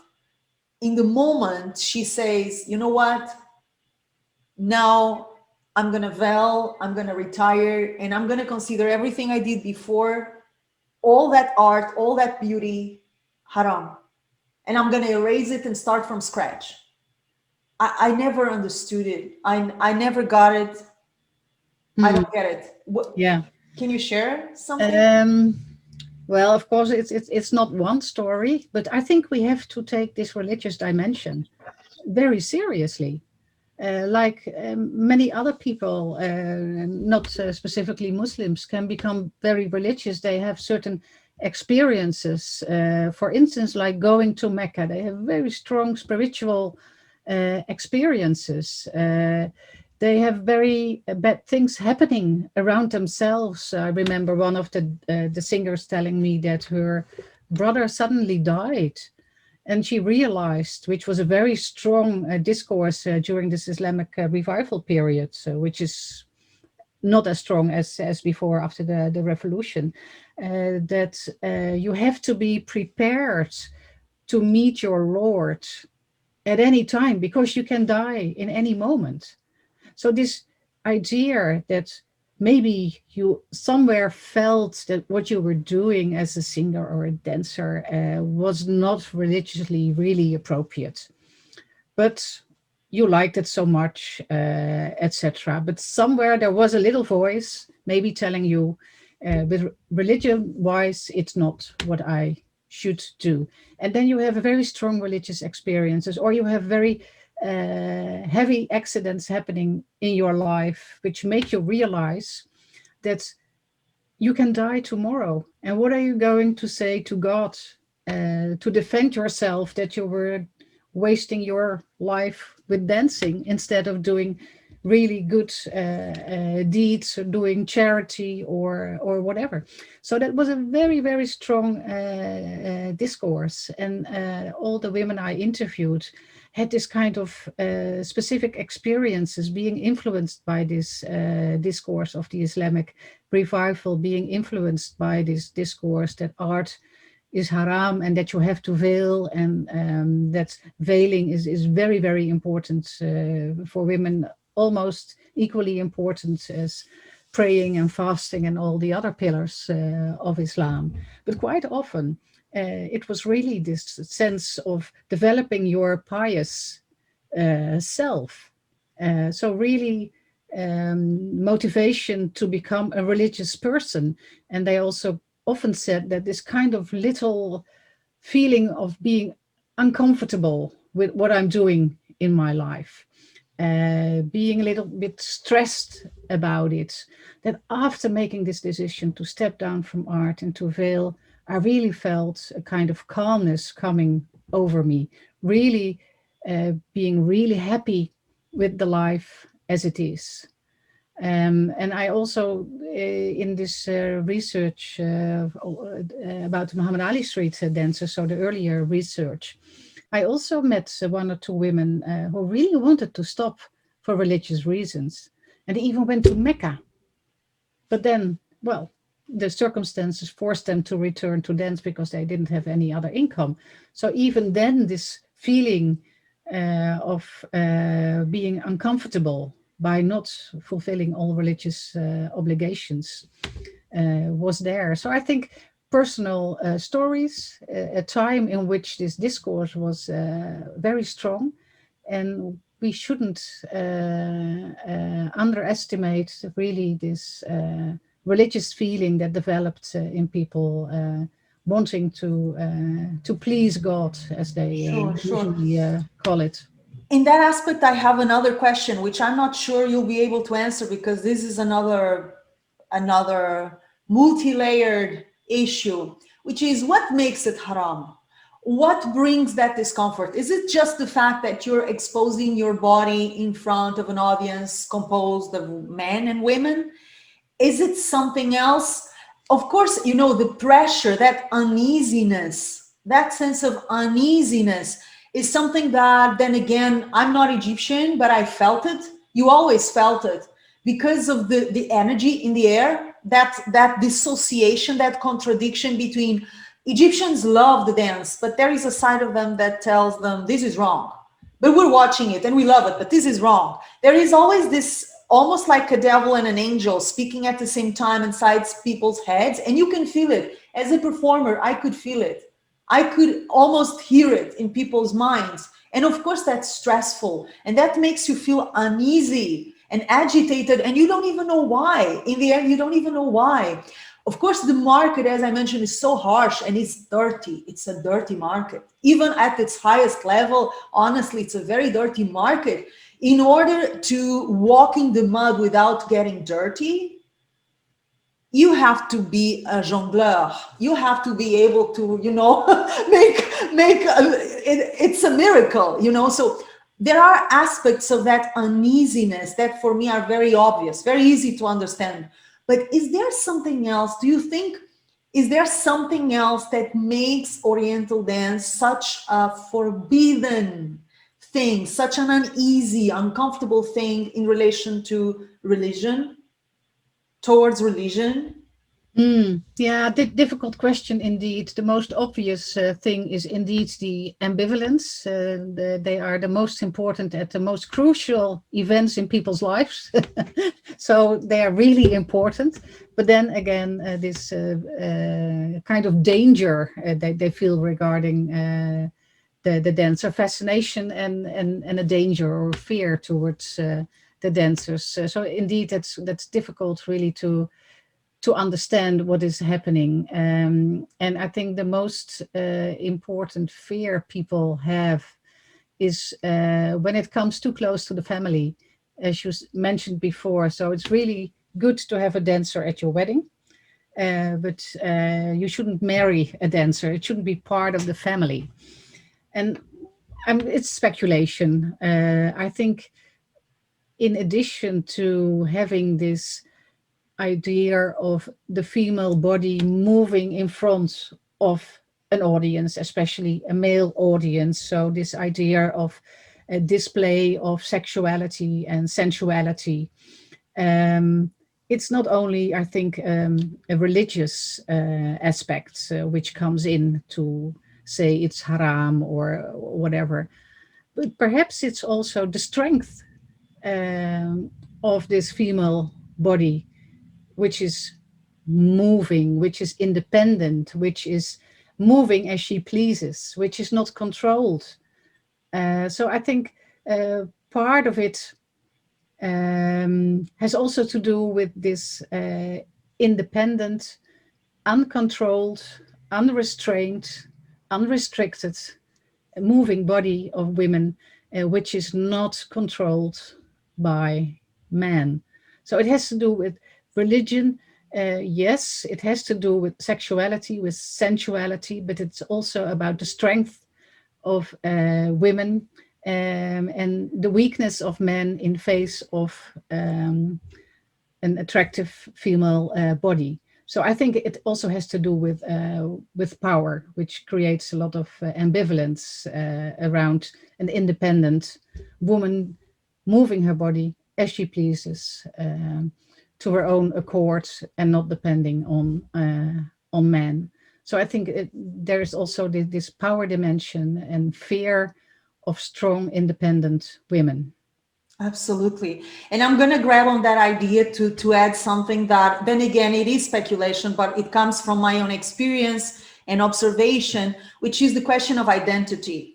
So when you see a good professional Oriental dancer at her glory, at her power, she's a total individual. She's an absolute individual. She's the one leading the orchestra, for God's sake. Even when, of course, we're talking about a professional dancer who is with her entourage, and that goes against everything a woman should be in Egypt, which is you should be the property of. You should be the daughter of. You should be the sister of. You should be the wife of. You are never you. Once you become a mother, your name disappears. You become Karim, the mother of. You have never the right to an identity, and as an individual, it doesn't exist. And every time I saw myself on stage, and not only in Egypt, this is a very funny, very interesting thing. And I feel my audience, right? Because I'm like paying attention and feeling people. I say, oh, they get disturbed because I become a full individual. Mm-hmm. It is so disturbing. Not only for Egyptians, you would think, oh, yeah, of course, only for Egyptians because no, for Westerners too. They don't know what to do with you. Yeah. They don't know what to make of this thing. What is this thing? She's an individual. You become in full ownership of your body, of your mind, of your heart, of your soul, and you're not afraid to show it. Yes. So scared. They don't know how to locate you. Yeah. In which shelf, what label. And for me, it's so fascinating. I love to observe this and to laugh. Sometimes I just laugh. I say, okay, all right, people, all right. We're going to move fast. Karin, I'm stealing you so much time. But it's so lovely to speak with you. I hope everybody's doing great. I will see the notes. I'm afraid to see the notes, the questions. I'm really afraid because I think you will have a lot. So let's move a little faster. Yes, I think the next two slides show the kind of Islamic art that developed, especially at weddings. And then you had, within this scene of Islamic weddings, you had mixed parties. And,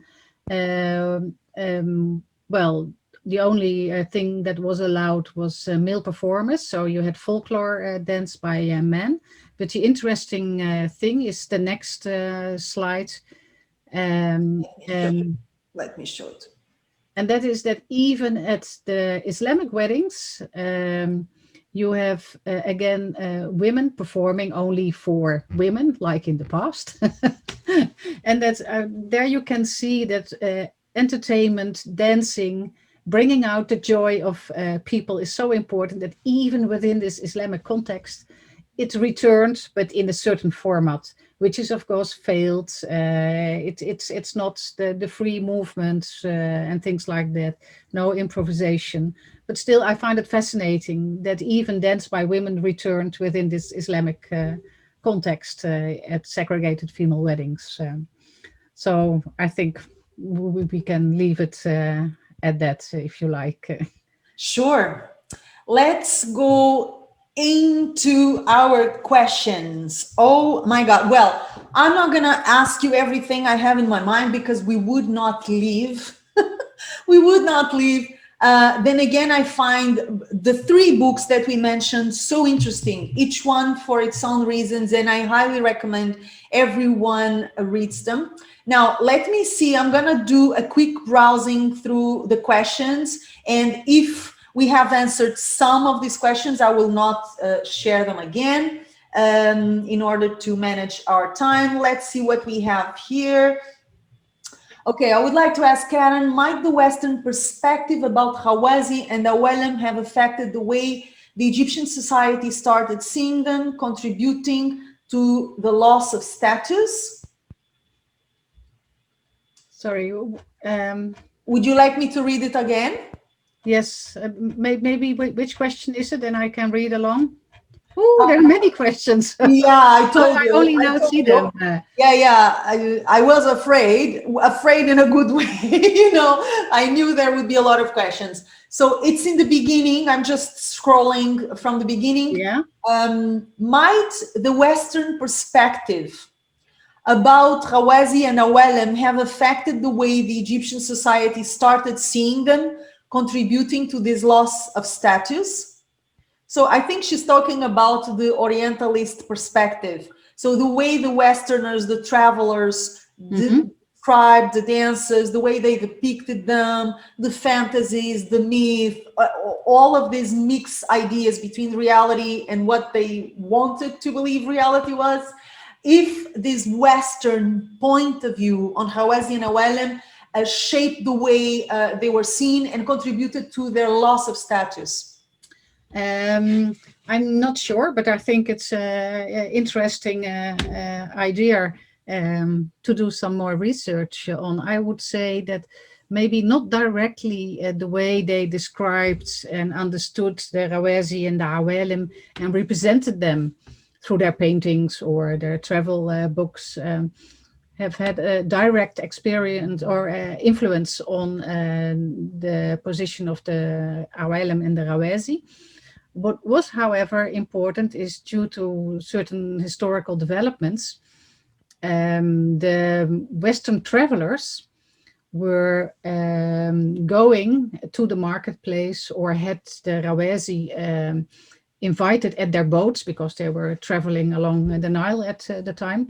And they were more and more watching the singers and dancers themselves. So the fact that they were not only singing for Egyptians in the elite houses, but started to perform for foreigners.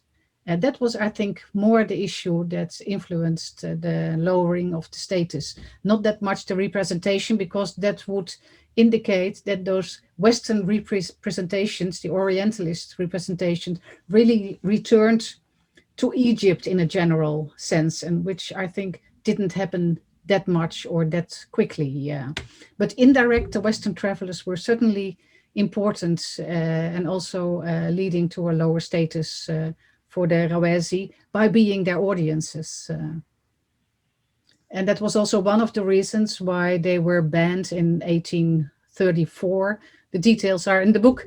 The ban was also one of the results of the fact that more and more foreigners came to Egypt to look at the singers and dancers.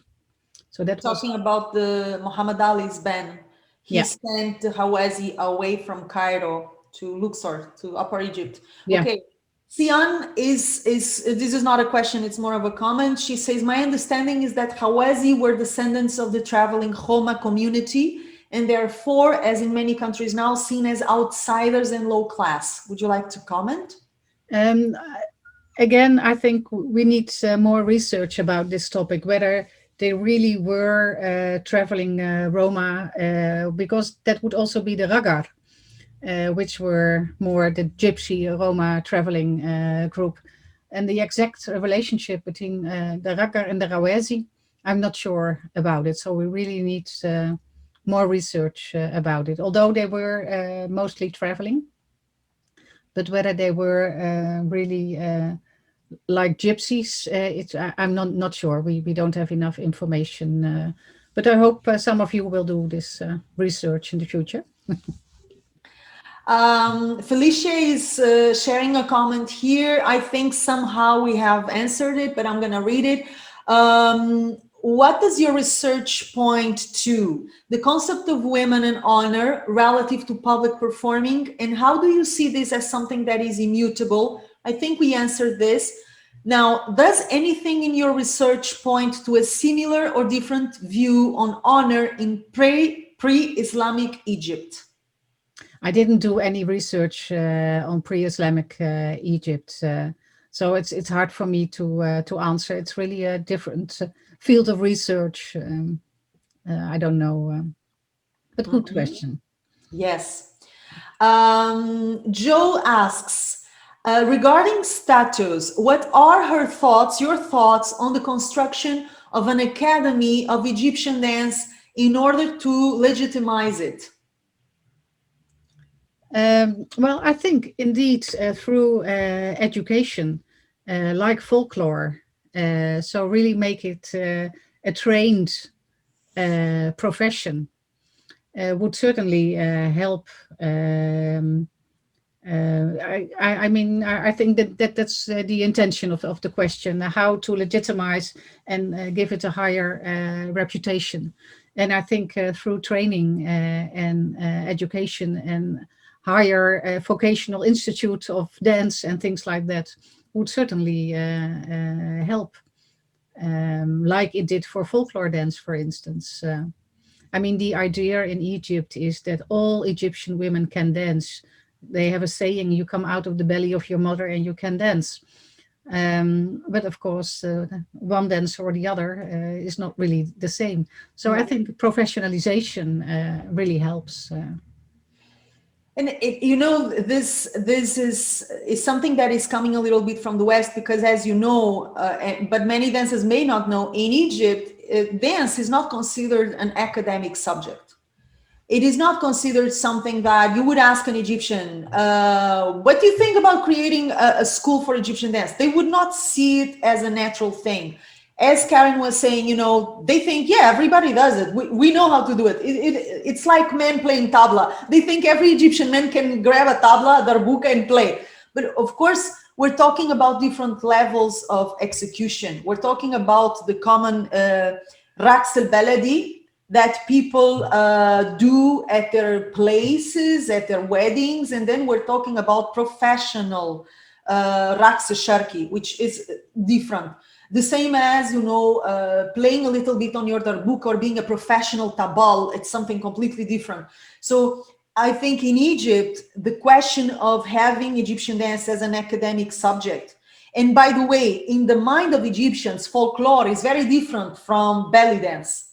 Okay, guys, this is something important for you to understand. So when we talk about folklore, we talk about Mahmoud Red and the Reda troupe. And for so many reasons, I'm not gonna go into. Folklore is more respected in a way, very much thanks to Mahmoud Reda, than what we know as belly dance. Okay, and Mahmoud created a pedagogy. He created a method. He created a style. He created a troupe. He created a school. If you go to Cairo nowadays, you can still see the Reda troupe training in balloon theater. They are following the coordinates Mahmoud created more than 50 years ago. So there was a system and the method and the style and an academic context that was never created for belly dance. It never happened, mostly because Egyptians think it's ridiculous. Why would you have a school teaching what we do naturally? But that movement is coming from the West. So those schools and those academic studies are coming from the West. You are a Western anthropologist, you're not Egyptian, and look at the amazing work you've done. Mm-hmm. I have my doubts that an Egyptian anthropologist would be so interested right ahead in doing the same research about Egyptian dance. I have my doubts. So I have those doubts too. It is, I think there's so much that the West is giving to Egyptian dance that has not been recognized yet. A lot that the Western world is offering that is not recognized, but it will be recognized. It will come. Guys, the books that I am showing, only one is missing because I don't know. I think I gave my copy away. It's a trade like any other. This is Manhood is Not Easy. I share the links of the books with you. You have received an email with the links to the 3 books. So check your emails. And this one is the last one that we went through. Performing Piety. If you don't find the email, let me know and I will resend it to you. Okay? Felicia asks, did Suher Zeki do any film? If not, could that have been a differentiator? I don't know. I don't know whether she... Yeah, she did films. She did. Yeah, she did. But I don't think that was the thing. I don't think that... The fact that she only married once may have helped. Yeah. Because, Yeah. she chose a man, she chose a husband, she kept at it, she focused on her career, she focused on her family. She veiled not long ago, she retired and veiled. When I was taking classes with her, it was already a problem because her son didn't want her to be involved with dance, even as a teacher. Not even as a teacher, he didn't want. And look at what I told before, right? The woman as a property. So you have your son telling you what you can do and what you cannot do. It's a very interesting thing. So Herzaki was having problems with, because her son thought she could not be involved, not even in teaching. So I think the respectability of Soherzaki had much to do with what Karin shared, her style, her specific style of dance, but also her conduct outside of the stage, which plays a huge role. And the Cairo dance scene is very small. It's very small. Everybody knows everybody, and everybody knows everybody's business. So what you do and the kind of conduct you lead outside of the stage is as important as the conduct you lead on stage. And that will determine the way you are seen as a fanana, as an artist also, okay? And I believe Suherzaki was very careful in the way she led her private life. Okay, guys, I'm just going through your comments quickly. Yolanda says the mindset in Egypt will only change if women do too. I'm not gonna even open this subject because we would not leave. Okay, it doesn't seem to be changing. What do you both think about this? A dancer, this is Vera, a dancer being condemned to 3 years of jail for inciting debauchery. Oh, I think I know what Vera is talking about. Did you follow the news? Are you following the news of dancers being jailed? Dancing on TikTok or whatever. Something like that. Yeah, this kind of things. Yeah. Of course, this is this very strong religious discourse, which occasionally is coming up very strongly. So yeah, it's a common discourse. Dance as debauchery, or how do you call it? Yeah. So, but indeed, it was recently. And it was, I'm not sure it was a professional dancer or just someone dancing on TikTok and sharing. Yeah. It is funny because very often in Egypt, you will find this kind of episodes as marketing strategies. So don't judge too quickly, because very often dancers know very well what they're doing, and then they're not just innocent victims who have no clue of the consequences. By the way, when you dance professionally in Egypt, and I mean professionally, when you have a signed contract, you have to go to the Ministry of Tourism, which is the one that holds dance, and you have to sign a document where you commit to dressing properly and acting properly and not doing lewd movements, whatever that means. That's arguable, of course. And you're well informed of the things you should be doing and you should not be doing, and how you should be wearing your bedlas, and how you're well informed. So don't feel so sorry so quickly, because a lot of very smart business mind oriented dancers create this kind of scenarios because they know it will bring publicity, and it will bring them more money, and it will bring them higher payment. So it is complicated, guys. Don't take it so lightly. Okay. Okay, for Egyptians, it must be kind of paradoxical that so many women outside Egypt want to become professional dancers. Yes, yeah, it is. Did you have? Oh, wait. Where are you? Where are you? Did you have any conversations with Egyptians about this? Karen, did you have any conversations about this, that Egyptians find it interesting or weird how so many Westerners want to become professional Oriental dancers?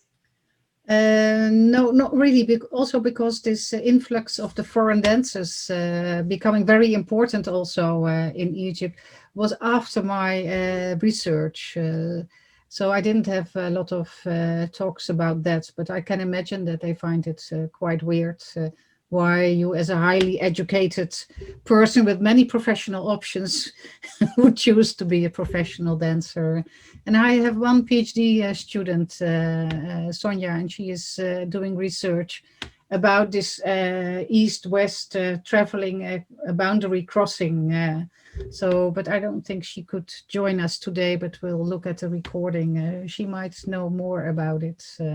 But maybe you had, Joanna? Yeah, all the time I was working in Egypt, I was so interested in doing it. I was not much interested in how people perceive me or not.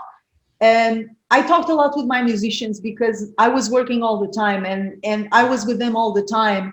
And I did feel that they didn't know why I was there. It was hard for them to understand why someone as educated as you are would be here. But then they would see, oh, you really love and know the music. Oh, okay, that starts to make sense. Oh, you really know and love the dance. Oh, okay, that starts to make sense. And I was working with Mahmoud Reda as well at the time. So I was a little bit out of the mess, out of the chaos.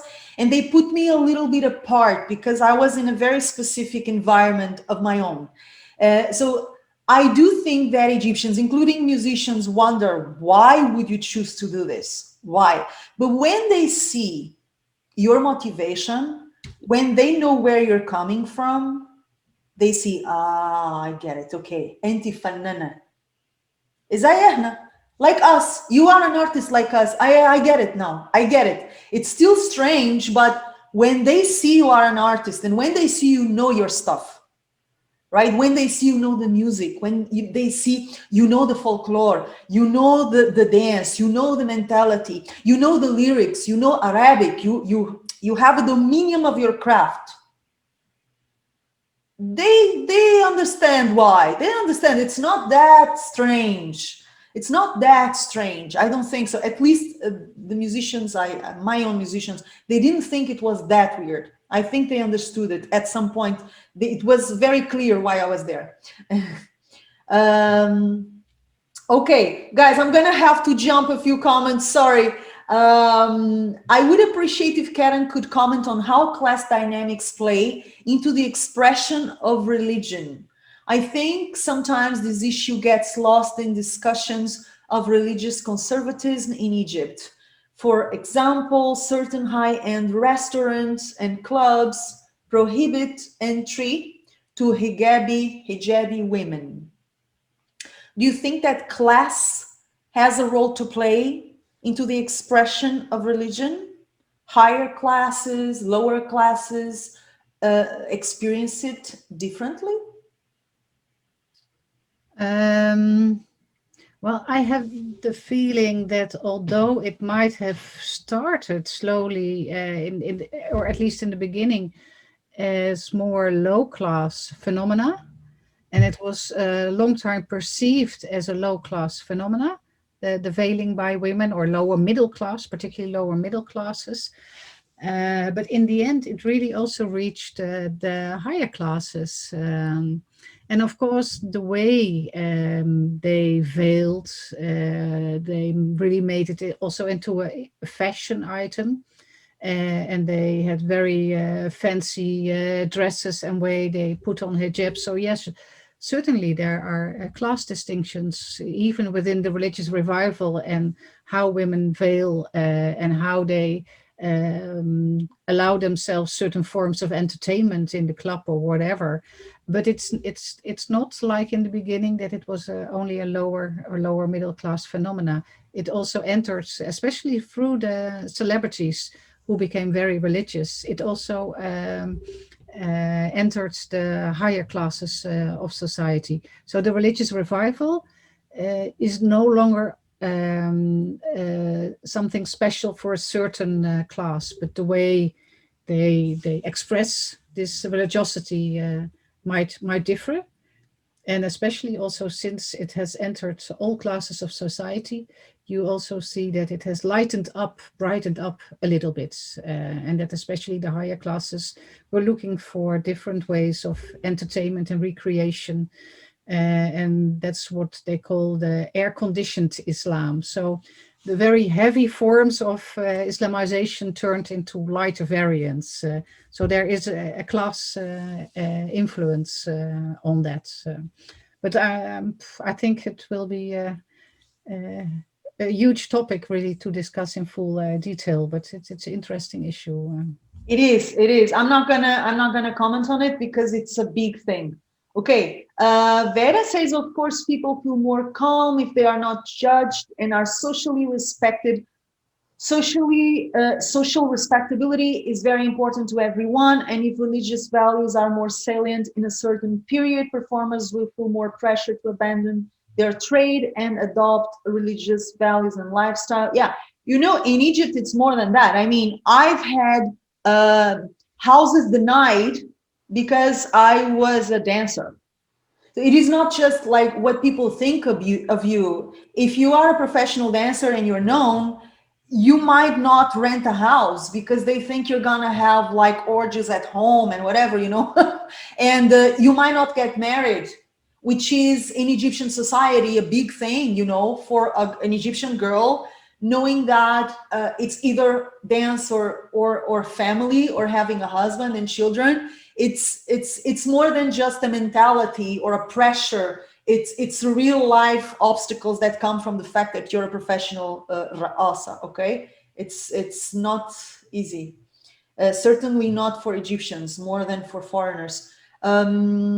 Okay, guys, forgive me if I skip some comments because I'm trying not to overload Karen with questions. Let me choose a few. Okay, let me see. This is still from Vera. Even in the West, most professional dancers feel judged socially. I have been judged for abandoning an academic career and becoming a ballet dancer. A lot of people don't understand why and how I changed from a highly regarded socially profession to one that is not even considered a profession. Even within the dance environment, Oriental dance is not seen as respectful dance and as a proper dance. It is not just a religious or Muslim thing. This dance is received with ambiguity everywhere. Yeah, absolutely. I mean, this has no need for great comments. It's even in the West, it is not perceived as an art form or a normal profession for sure. Okay, guys, let me pull the last ones. Let me pull the last ones because I have two final questions for Karen. Okay, we'll keep it that way. I'm so sorry, guys. I will apologize if I did not cover all the questions. We had to run in order also not to keep the webinar too long. Now, I have two final questions for you, Karen. One is about the project that excites you the most, if you have something that you're currently working on that excites you. And also one of my favorite subjects, which is your favorite books on Egypt, not necessarily on dance, but aside from your books, if someone is interested in Egyptian dance, what would you recommend in terms of books? What would be your top 5 references, let's say? Okay. Well, the topic I'm working on now, and it ties in with a few of the important remarks I also saw in the chat that we shouldn't.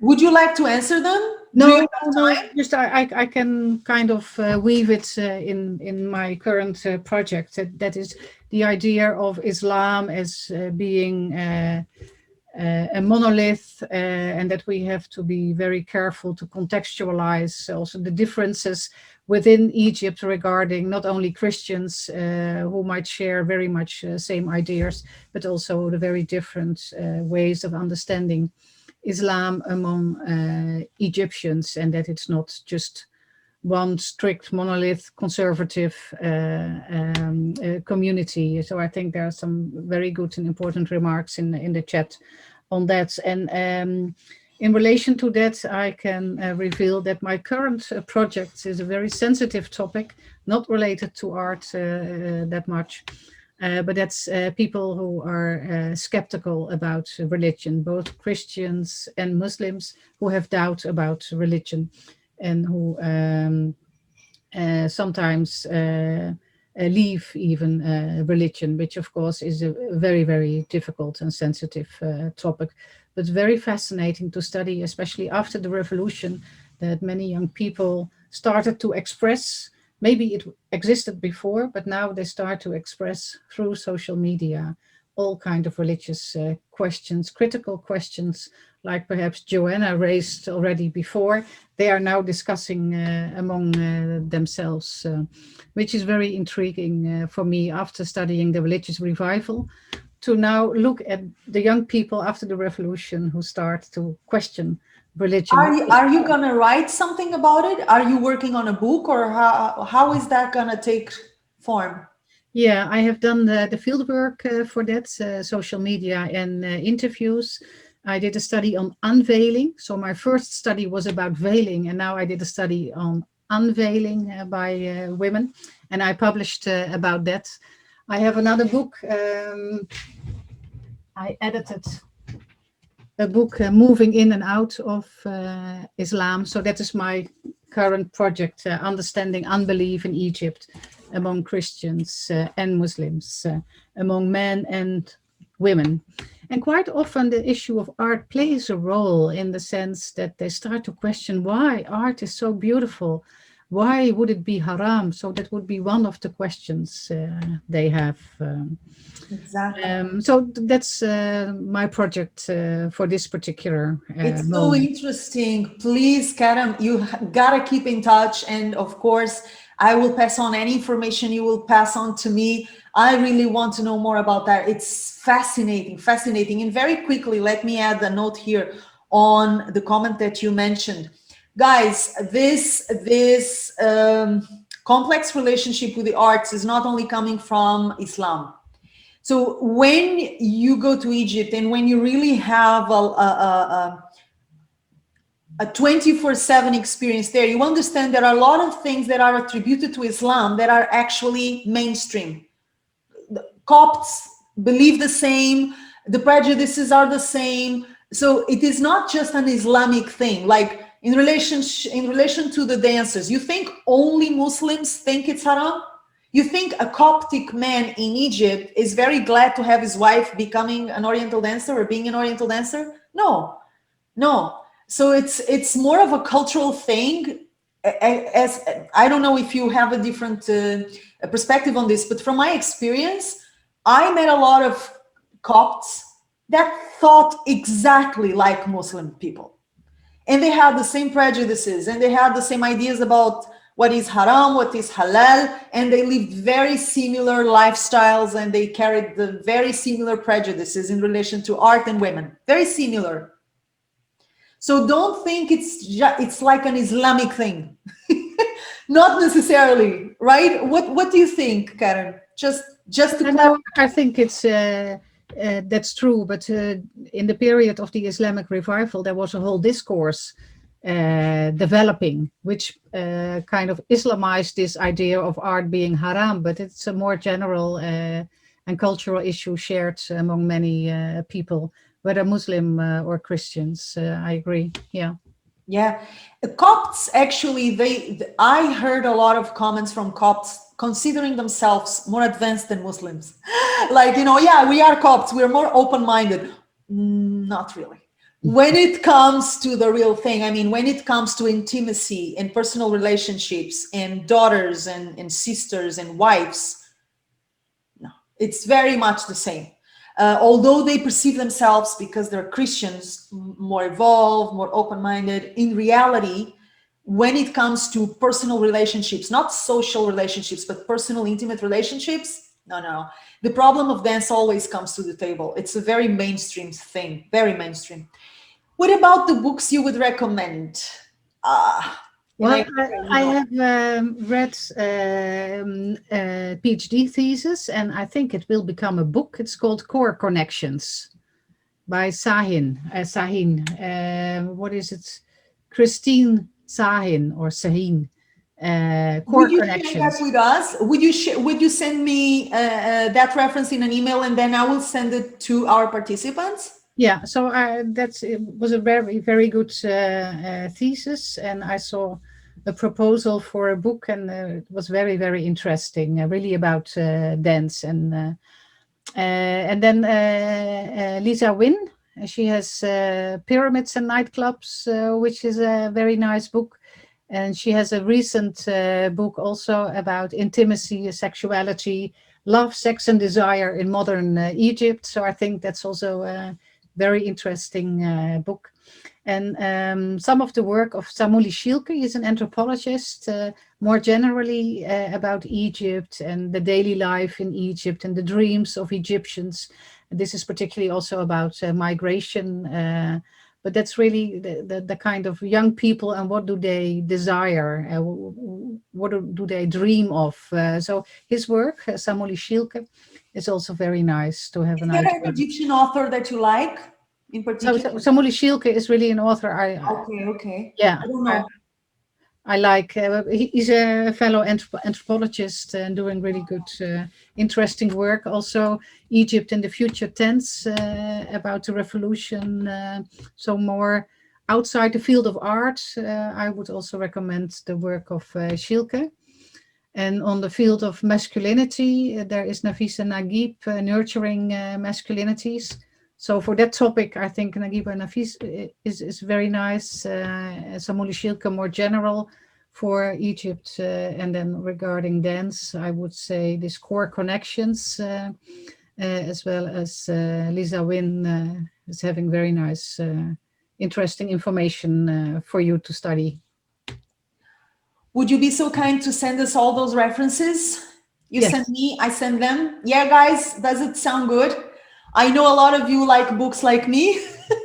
So I'm always searching for new authors and new things. So thank you so much, Karin, for everything. I know we took so much of your time and it was a real pleasure. Keep up doing the amazing work that you're doing. I'm definitely gonna read everything that you're gonna write because I love it so much. And thank you for the contribution to the field of Egyptian dance, because this is the books that we need to have in order also to have our dance elevated, you know. We talked about that in our pre-webinar meeting, if you remember. I think it's so important that women in particular take these subjects as academic studies and actually publish good things. Because it's a message, you know, it's a message. What you're saying with your books is this matters, and there is juice here, and there is value here. So people like me who have been an Oriental dancer professional for more than 20 years, I owe a lot to you and to researchers like you, which are not a lot, not plenty. And I want to thank you personally and publicly for everything that you've done. And for our webinar, of course. Okay, thank you so much for giving me the opportunity, and also for the very nice discussion and information you shared as well, Joanna. It was great to do. It was really my pleasure. You are welcome. You are welcome. Thank you, everyone who participated, the ones who are going to watch the recording. You'll have it for 3 days recorded, so watch it. Check the email with Karin's books, and I will ask Karin for the courtesy of sending me these recommended books. And of course, I will go crazy on Amazon searching for everything that you have recommended immediately. We will see each other soon, inshallah, God willing. Yeah? Inshallah. Big hug, Karin, and much success, okay? Yeah. See you soon. Thank you. Bye-bye, guys. Thank you.